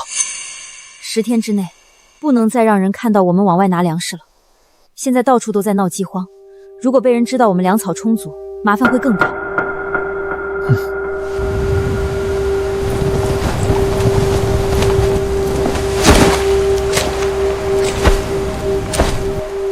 苏姑娘，你赢了。天象、地震、暴雨，你说的竟然都应验了。苏姑娘，我就想知道你到底是什么人。一个想活下去的人。只是活下去。我要让跟着我的人都活下去。实不相瞒，暴雨这几天，圣上以剿匪不利为由，已经下令将我的家眷全部下狱了。我为朝廷打了20年的仗，身上有17处伤疤，可圣上连问都不问一句，就把我的老母、发妻和3个孩子全抓了。我愿意投靠赤霄军，但我有一个条件。将军请说。我的兵不能当炮灰。他们跟了我很多年，我不能让他们白白送死。将军放心，赤霄军的规矩：不抢百姓，不欺弱小，不拿士兵当炮灰。将军的兵到了赤霄军，就是赤霄军的兵。我苏画一视同仁。末将韩定国参见统领。将军请起，从今天起，我们就是一家人了。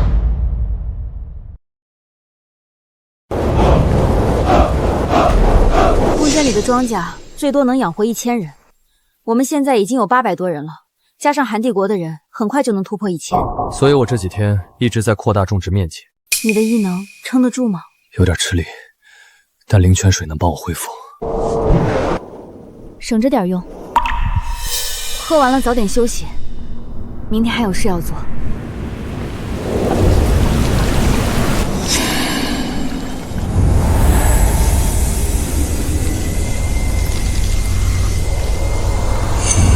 还不够，还要再快一些。苏璇一个人扛着整个营地，我不能让他再为粮食发愁。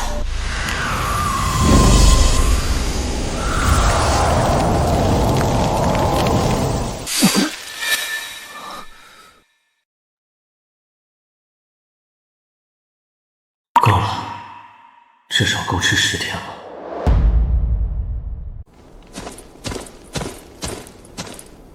统领，我有一个不好的消息。说，圣上已经知道我没有按时回去复命，以叛国投敌的罪名，悬赏我的人头。意料之中。但这还不是最麻烦的，最麻烦的是，圣上派了新的将领来接替我，叫梁成，是圣上的心腹。他与我和小公爷不同，他心狠手辣，带了5000精兵，正朝青州进发。5000？我们只有不到1000人，其中一半还没经过系统训练，正面打不过，所以不能正面打。韩将军，你对梁成了解多少？打过几次交道，此人打仗有一套，但最大的弱点是贪。贪功、贪财、贪色，只要给他足够的好处，他能把亲娘都卖了。而且他和皇帝一样，多疑得很。韩将军，我要你带一队人马，去给梁成送一份大礼。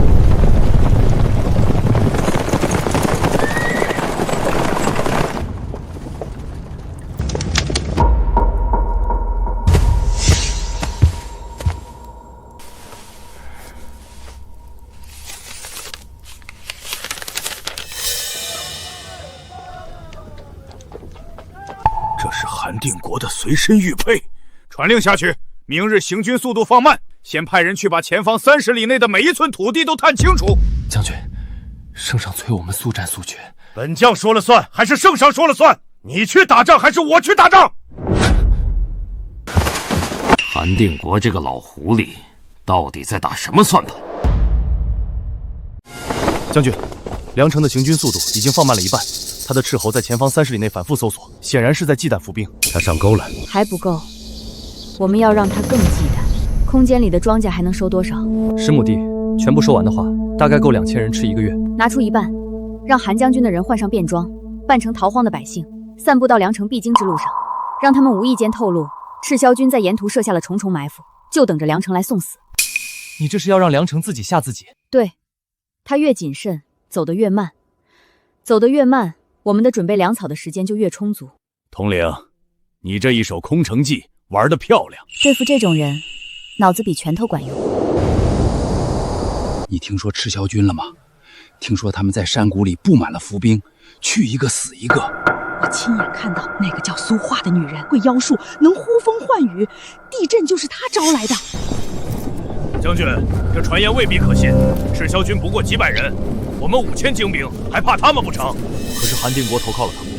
韩定国打了20年仗，从无败绩。他敢投靠赤霄军，说明赤霄军确实有过人之处。传令下去，原地扎营，暂不进攻。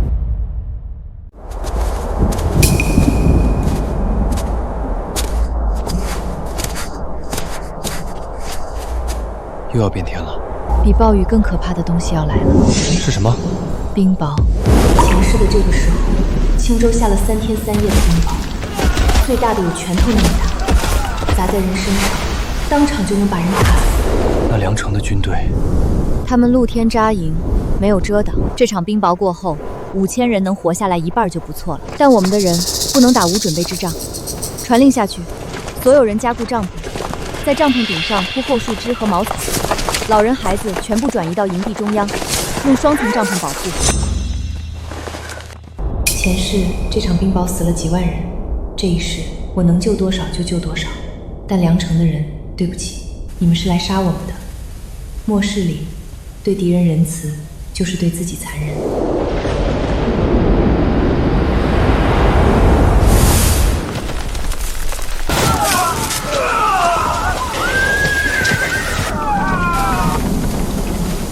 怎么会这样？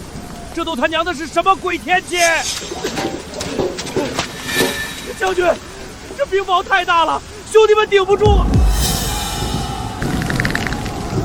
那个苏晃，若是真的能预知天灾，那这一仗我还能打赢吗？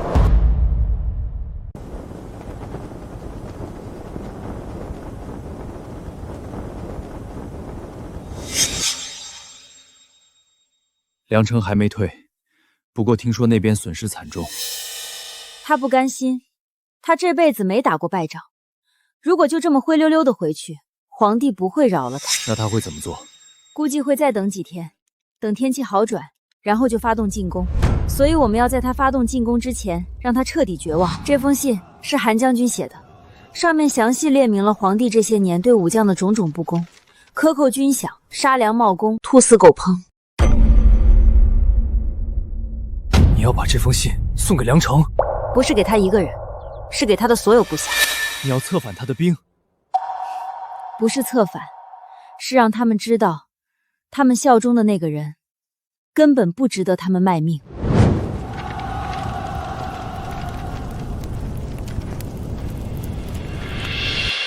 杀功臣17甲，诛九族42族，不死狗烹，为国立功的将军没有一个有好下场。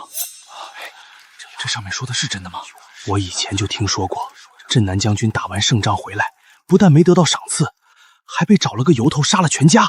韩将军打仗这么多年，他的加入不也被先下了狱？苏晃，你好狠的手段！传令下去，所有传单一律收缴，谁敢私藏，军法从事。梁城的军队士气低落，军心涣散，这几天不断有人逃跑。统领，这是个机会，如果现在追击，梁城必败。不能追，再等一天。为什么？因为明天会有大雾，在大雾中追击，敌我不分，容易中埋伏。你忘了，他能预知天气。将军，我们回京之后怎么向圣上交代？如实禀报，就说天灾不断，敌军有1人相助，我军力战不敌，损失惨重。你想说圣上不会信？他信不信是他的事儿，我们只要把责任推给天灾就行了。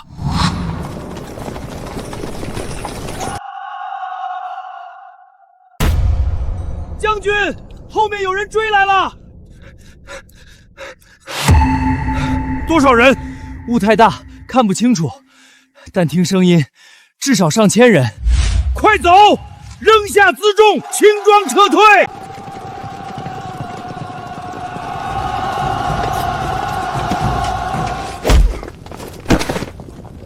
韩定国、苏晃，你们给我等着！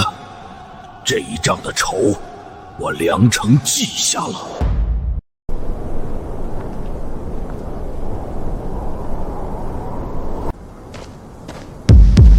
怎么了？梁城退了，应该高兴才对。梁城退了，但皇帝不会善罢甘休，下一次来的就不是5000人了，可能会是1万、2万。那我们怎么办？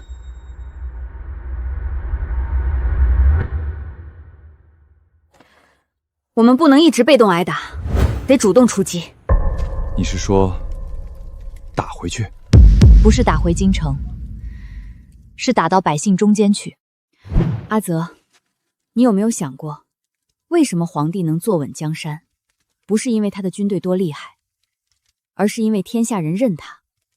如果天下人不认他了，他还能坐得住吗？你是要发动百姓？对，天灾之下，百姓流离失所，这个朝廷不管他们的死活，那我们就去管。我们给他们吃的，给他们穿的，给他们治病，让天下人都知道，在大周朝廷之外，还有一个赤霄君能让他们活下去。好。接下来的日子里，赤霄军开始向周边的村镇扩展，富强百姓，富妻弱小。每到一个地方，先开仓放粮，再设棚义诊。百姓们从最初的怀疑，到最后的追随，半个月，赤霄军就暴涨到了3000多人。前世、末世降临后，所有人都只顾着自己活命，谁也不信谁。这一世，我竟能改变这一切。喝点吧，你一整天没吃东西了。是鸡汤。空间里养的鸡，灵泉水喂大的，长得特别快。你还真把空间当农场了？不然呢？总不能让你饿着。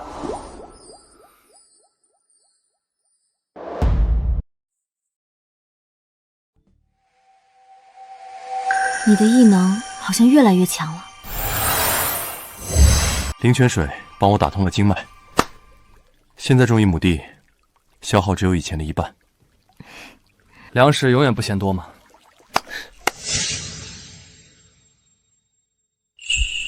苏画，你有没有想过，等这一切结束了，你想做什么？没想过，只顾着活命，没头想以后。那现在想想。想找个安静的地方，开个小医馆，给人看看病，种种花，养几只鸡。你呢？你在哪儿？我在哪儿？你这人说话怎么……我不是在说笑。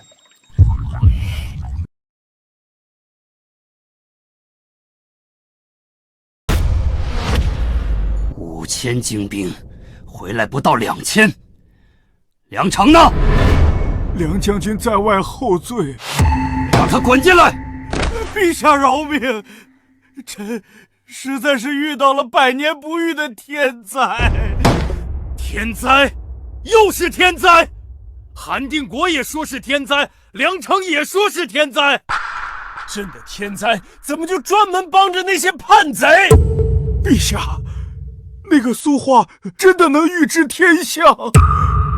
能预知天象，那他是神仙，还是妖孽？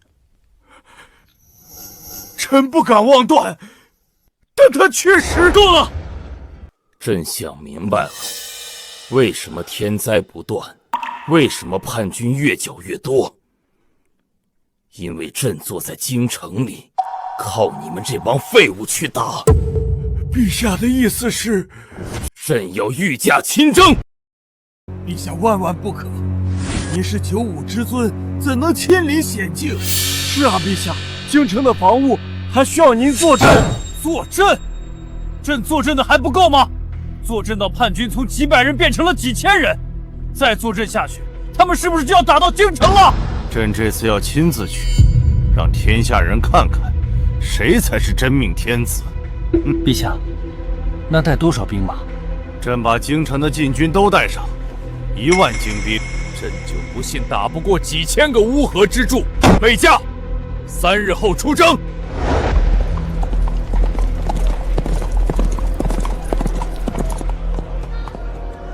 军爷，给口吃的吧。滚开！别挡道！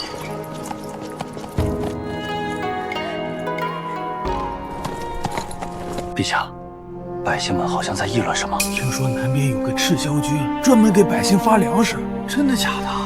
我表弟前些天从南边逃过来，说赤霄军的苏姑娘每到一处就开仓放粮，还给穷人看病，那岂不是比朝廷还……赤霄军，苏画，好，很好。加快行军，朕要让那个妖女知道蛊惑民心是什么下场。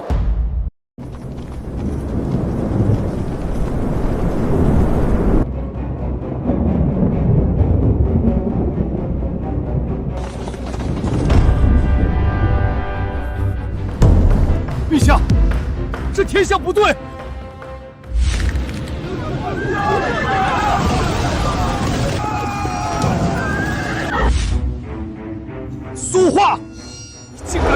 此害朕！陛下，快进马车！怎么会这样？这才刚出京城几天，苏画，又是你！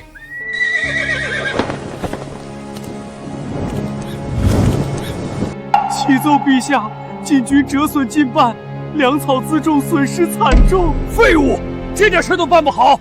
传朕旨意，立刻收拾行装，继续前进。到了青州，拿叛军的粮食补。这些百姓怎么都往南边走？回陛下，听说南边有赤霄军发粮，一律拦下。谁要是敢投靠叛军，格杀勿论。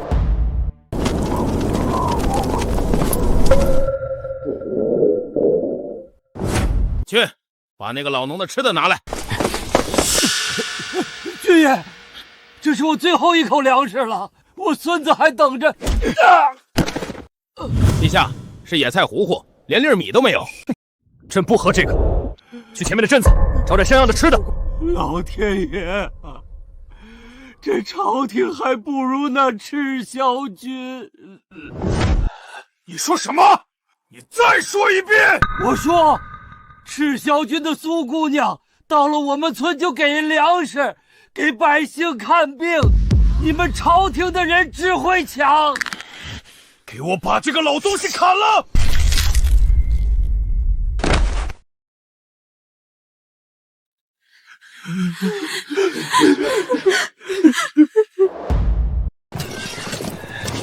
陛下，再这么下去，不用打，我们自己就先垮了。朕知道。前面的镇子叫什么？回陛下，叫柳河镇。据说是个大镇，应该有粮。去柳河镇，把镇上的粮食全部征用，谁敢阻拦，格杀勿论。朝廷的军队来啦！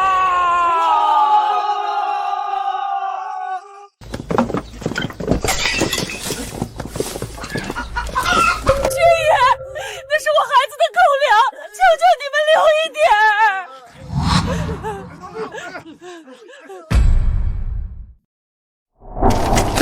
你们算什么朝廷？还不如赤霄军！苏姑娘从来不抢百姓的东西。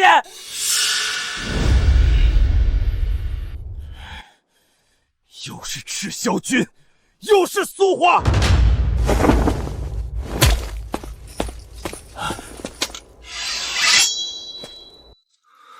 你说，赤霄军在哪儿？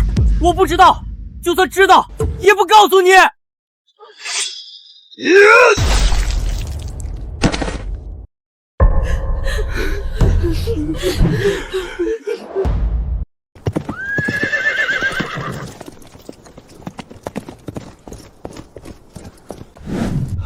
统领，皇帝的御驾亲征大军已经到了青州地界。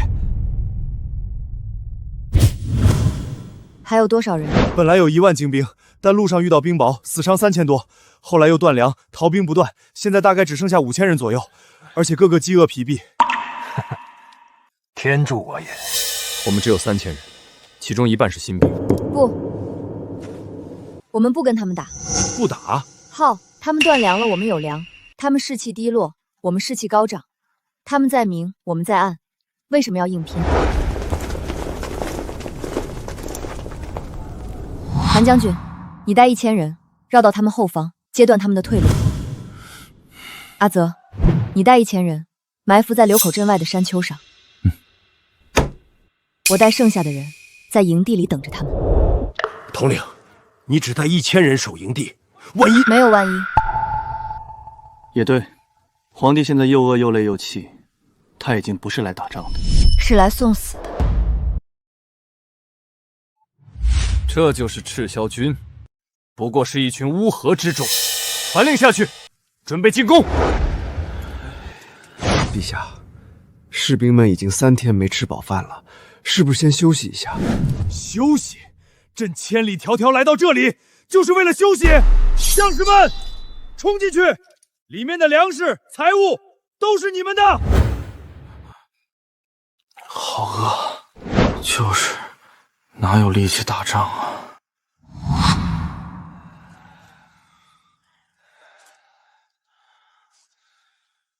朕说了，冲进去，违令者斩！陛下，臣打不动了，臣3天没吃过一顿饱饭了。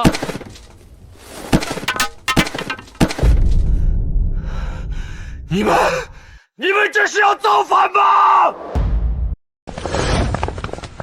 你们！陛下，你的兵不打了。你就是那个妖女？我是苏焕，但我不是妖女，我只是一个想活下去的人。陛下，你睁开眼睛看看，你的百姓饿死在路边，你的士兵3天没吃饭，你的朝廷连1粒米都发不出来，而我，一个被你流放的庶女，却能让他们吃饱穿暖。你说是谁在蛊惑民心？是谁在逼百姓造反？朕要杀了你！你想伤他，先过我这关。朕是真命天子，你们不能这样对朕。陛下，你已经不是天子，天灾面前人人平等，民心所向才是天命所归。诸位，你们愿意加入赤霄军的，我苏化一视同仁，有饭吃有衣穿，受伤有人治；不愿意的我也不强求，每人发3天口粮，自己回家。愿追随苏姑娘。20年前，你一道圣旨，把我10岁的小姑姑送给别人做妾；几个月前，你一道圣旨，灭了我国公府满门。今天，你还有什么话说？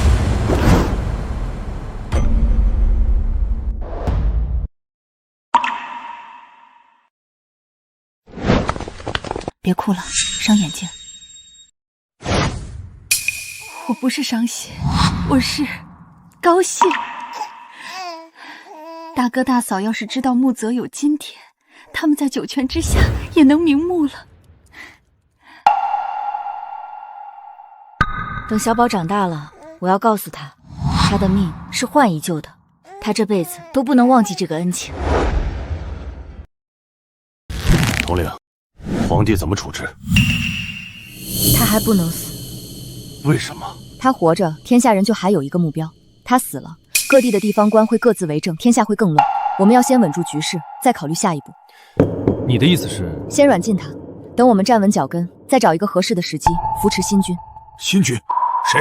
韩将军，你有治军之才，也有治国之心，你愿不愿意？统领，我韩定国一介武夫，何德何能？我看得清清楚楚，你对百姓有仁心，对士兵有义气，对朝廷有忠心，但不是愚忠。这天下需要一个能带着百姓活下去的人，不是你，就是你。你选一个。统领，不，陛下，韩定国愿为天下苍生担此重任。现在还不是陛下，等天下安定，我们再登基不迟。现在你还是韩将军。末将遵命。陛下，您吃点东西吧。真不甘心，真不甘心。陛下，事已至此，您还没有到此为止。朕是真命天子，上天不会抛弃朕的。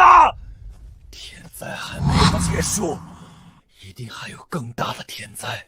到时候那个妖女一定会被天收了，朕才是真命天子。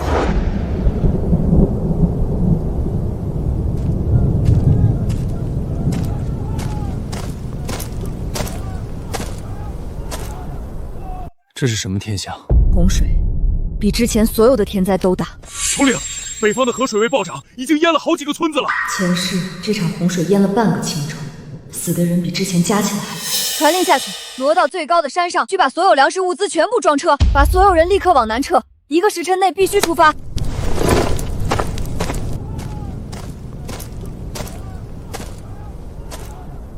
我们能活下来的，对吗？对，一定能。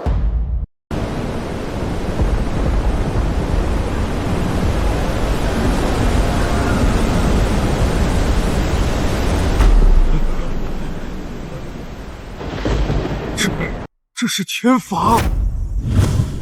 水位还在涨，这座山不够高，还要往上挪。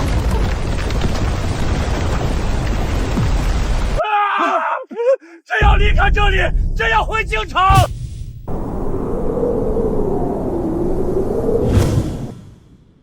陛下，你回不去了，京城也被淹了。你的皇宫、你的龙椅、你的江山都没了。京城现在你和我一样，只是一个想活下去的人。陛下，晚膳已经备好，是热粥和粗粮馍，多少吃几口垫身子吧。不吃！朕乃九五之尊，岂能跟这些流民吃一样的粗鄙之食？苏化一介庶女，流放罪奴，凭什么收拢民心？凭什么坐拥粮草兵马？朕御驾亲征，竟落得被软禁的下场，简直奇耻大辱！陛下息怒，都是那些官兵无能，韩定国叛主投敌，还有无知百姓被妖女蛊惑蒙蔽。民心，朕倒要看看这些渔民能拥护他多久。我现在也没有可用的人了，你亲自去周边村落散播谣言。陛下不可！如今天灾未平，再搅动民心只会愈发混乱。放肆！朕的旨意也敢违抗？你就说苏化是灾星转世，所到之处天灾不断，跟着他只会被天谴灭族。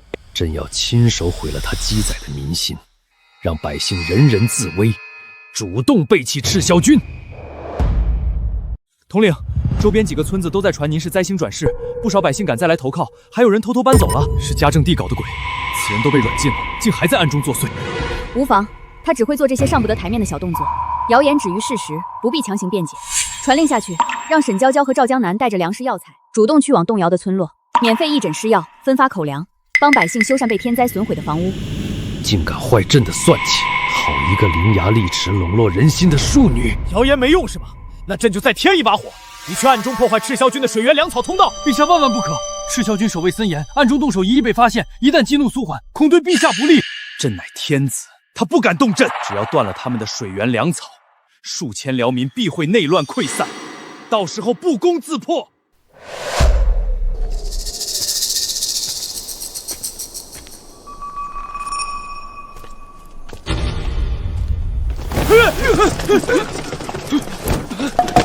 人赃并获。福安，你回去给家政帝带一句话，告诉他，天灾未息，百姓流离。他身为帝王，不思赈灾安民，反倒整日内耗搞破坏，早已失了君心天命。若再肆意作祟，休怪我不顾君臣情面。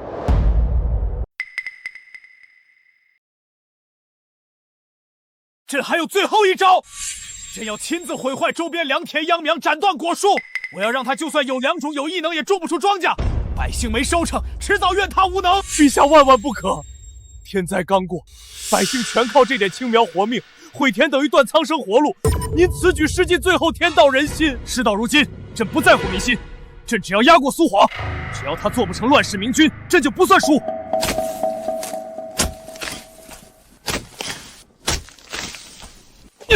放开朕！朕乃天子，轮得到你一介罪奴管束？天子？何谓天子？受命于天，护佑苍生，方为真龙。身居九五，不念黎民，不系天灾，反倒亲手毁坏百姓唯一生路，你配称天子吗？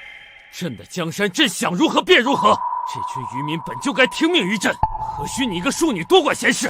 江山从不是帝王私物，百姓九死一生，好不容易盼来复耕求生，你身为君主，不开仓赈灾，不巡境安民，反倒躲在暗处毁田毁苗，你不是天子，你是乱世祸根。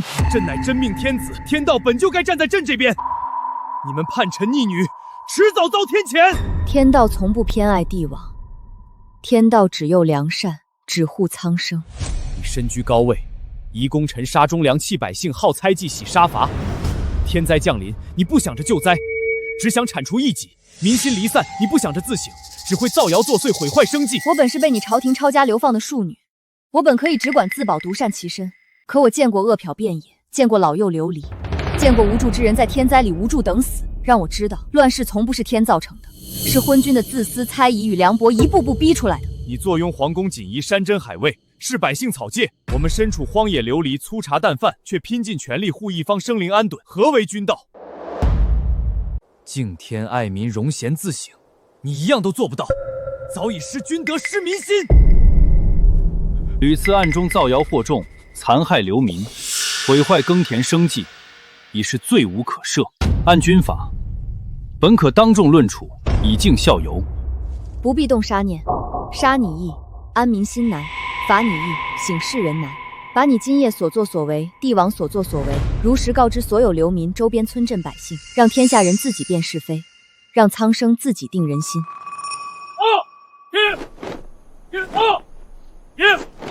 走！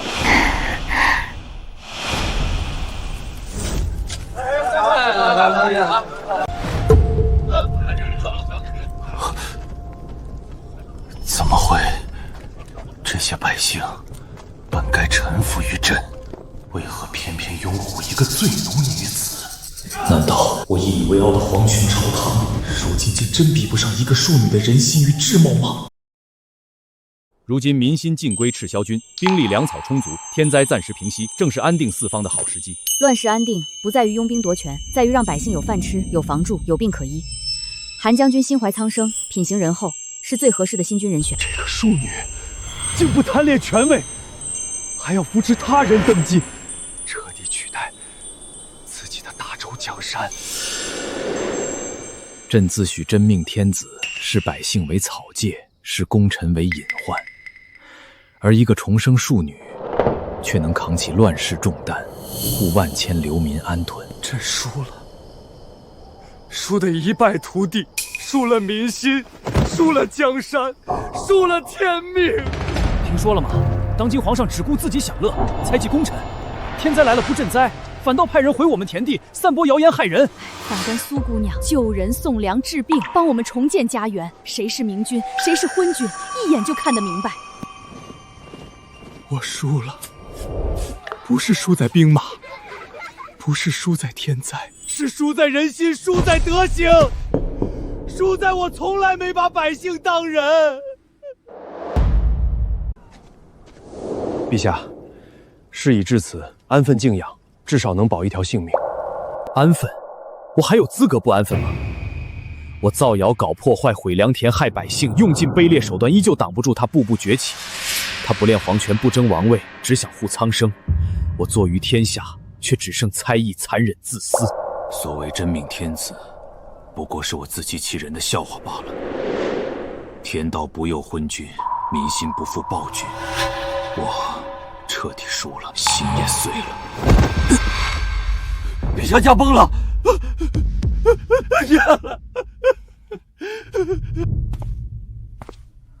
把他葬在山顶上吧，毕竟是天子，让他看着这片他没能守住的山河。好。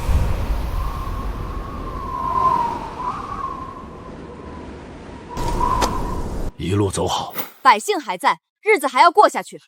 从今天起，韩定国将军就是天下的新君，愿他带领大家重建家园，安居乐业。吾皇万岁万岁万万岁！我不是什么皇帝，我只是一个将军。我答应你们，有我在一天，就不会让你们再饿肚子，再受欺凌。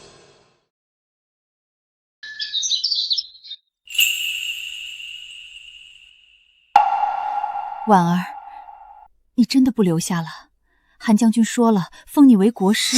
娘，我不喜欢当官，我就想找个安静的地方，开个小医谷，种种花，养几只鸡。那我和小宝，赵姑姑，你想跟我一起就一起，你想留下也随你，咱们永远是一家人。当然是一起。走吧，路还远着呢。娘，上来。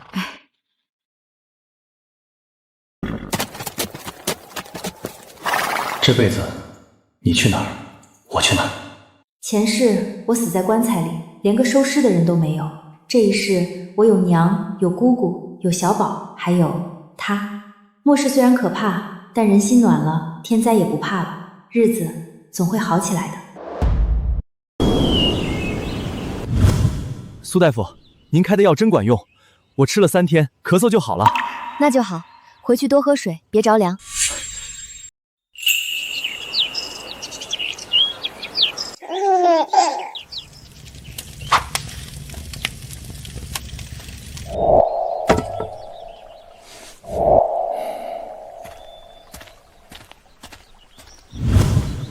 累不累？不累，比打仗轻松多了。苏皇，我有件事想跟你说。我自己刻的，手艺不好，你别嫌弃。你这人，你要是不喜欢我，谁说不喜欢了？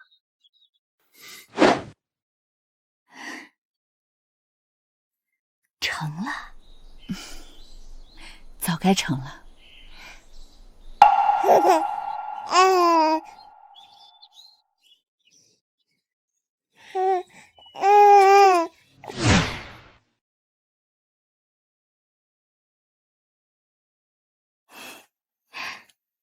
你抱抱。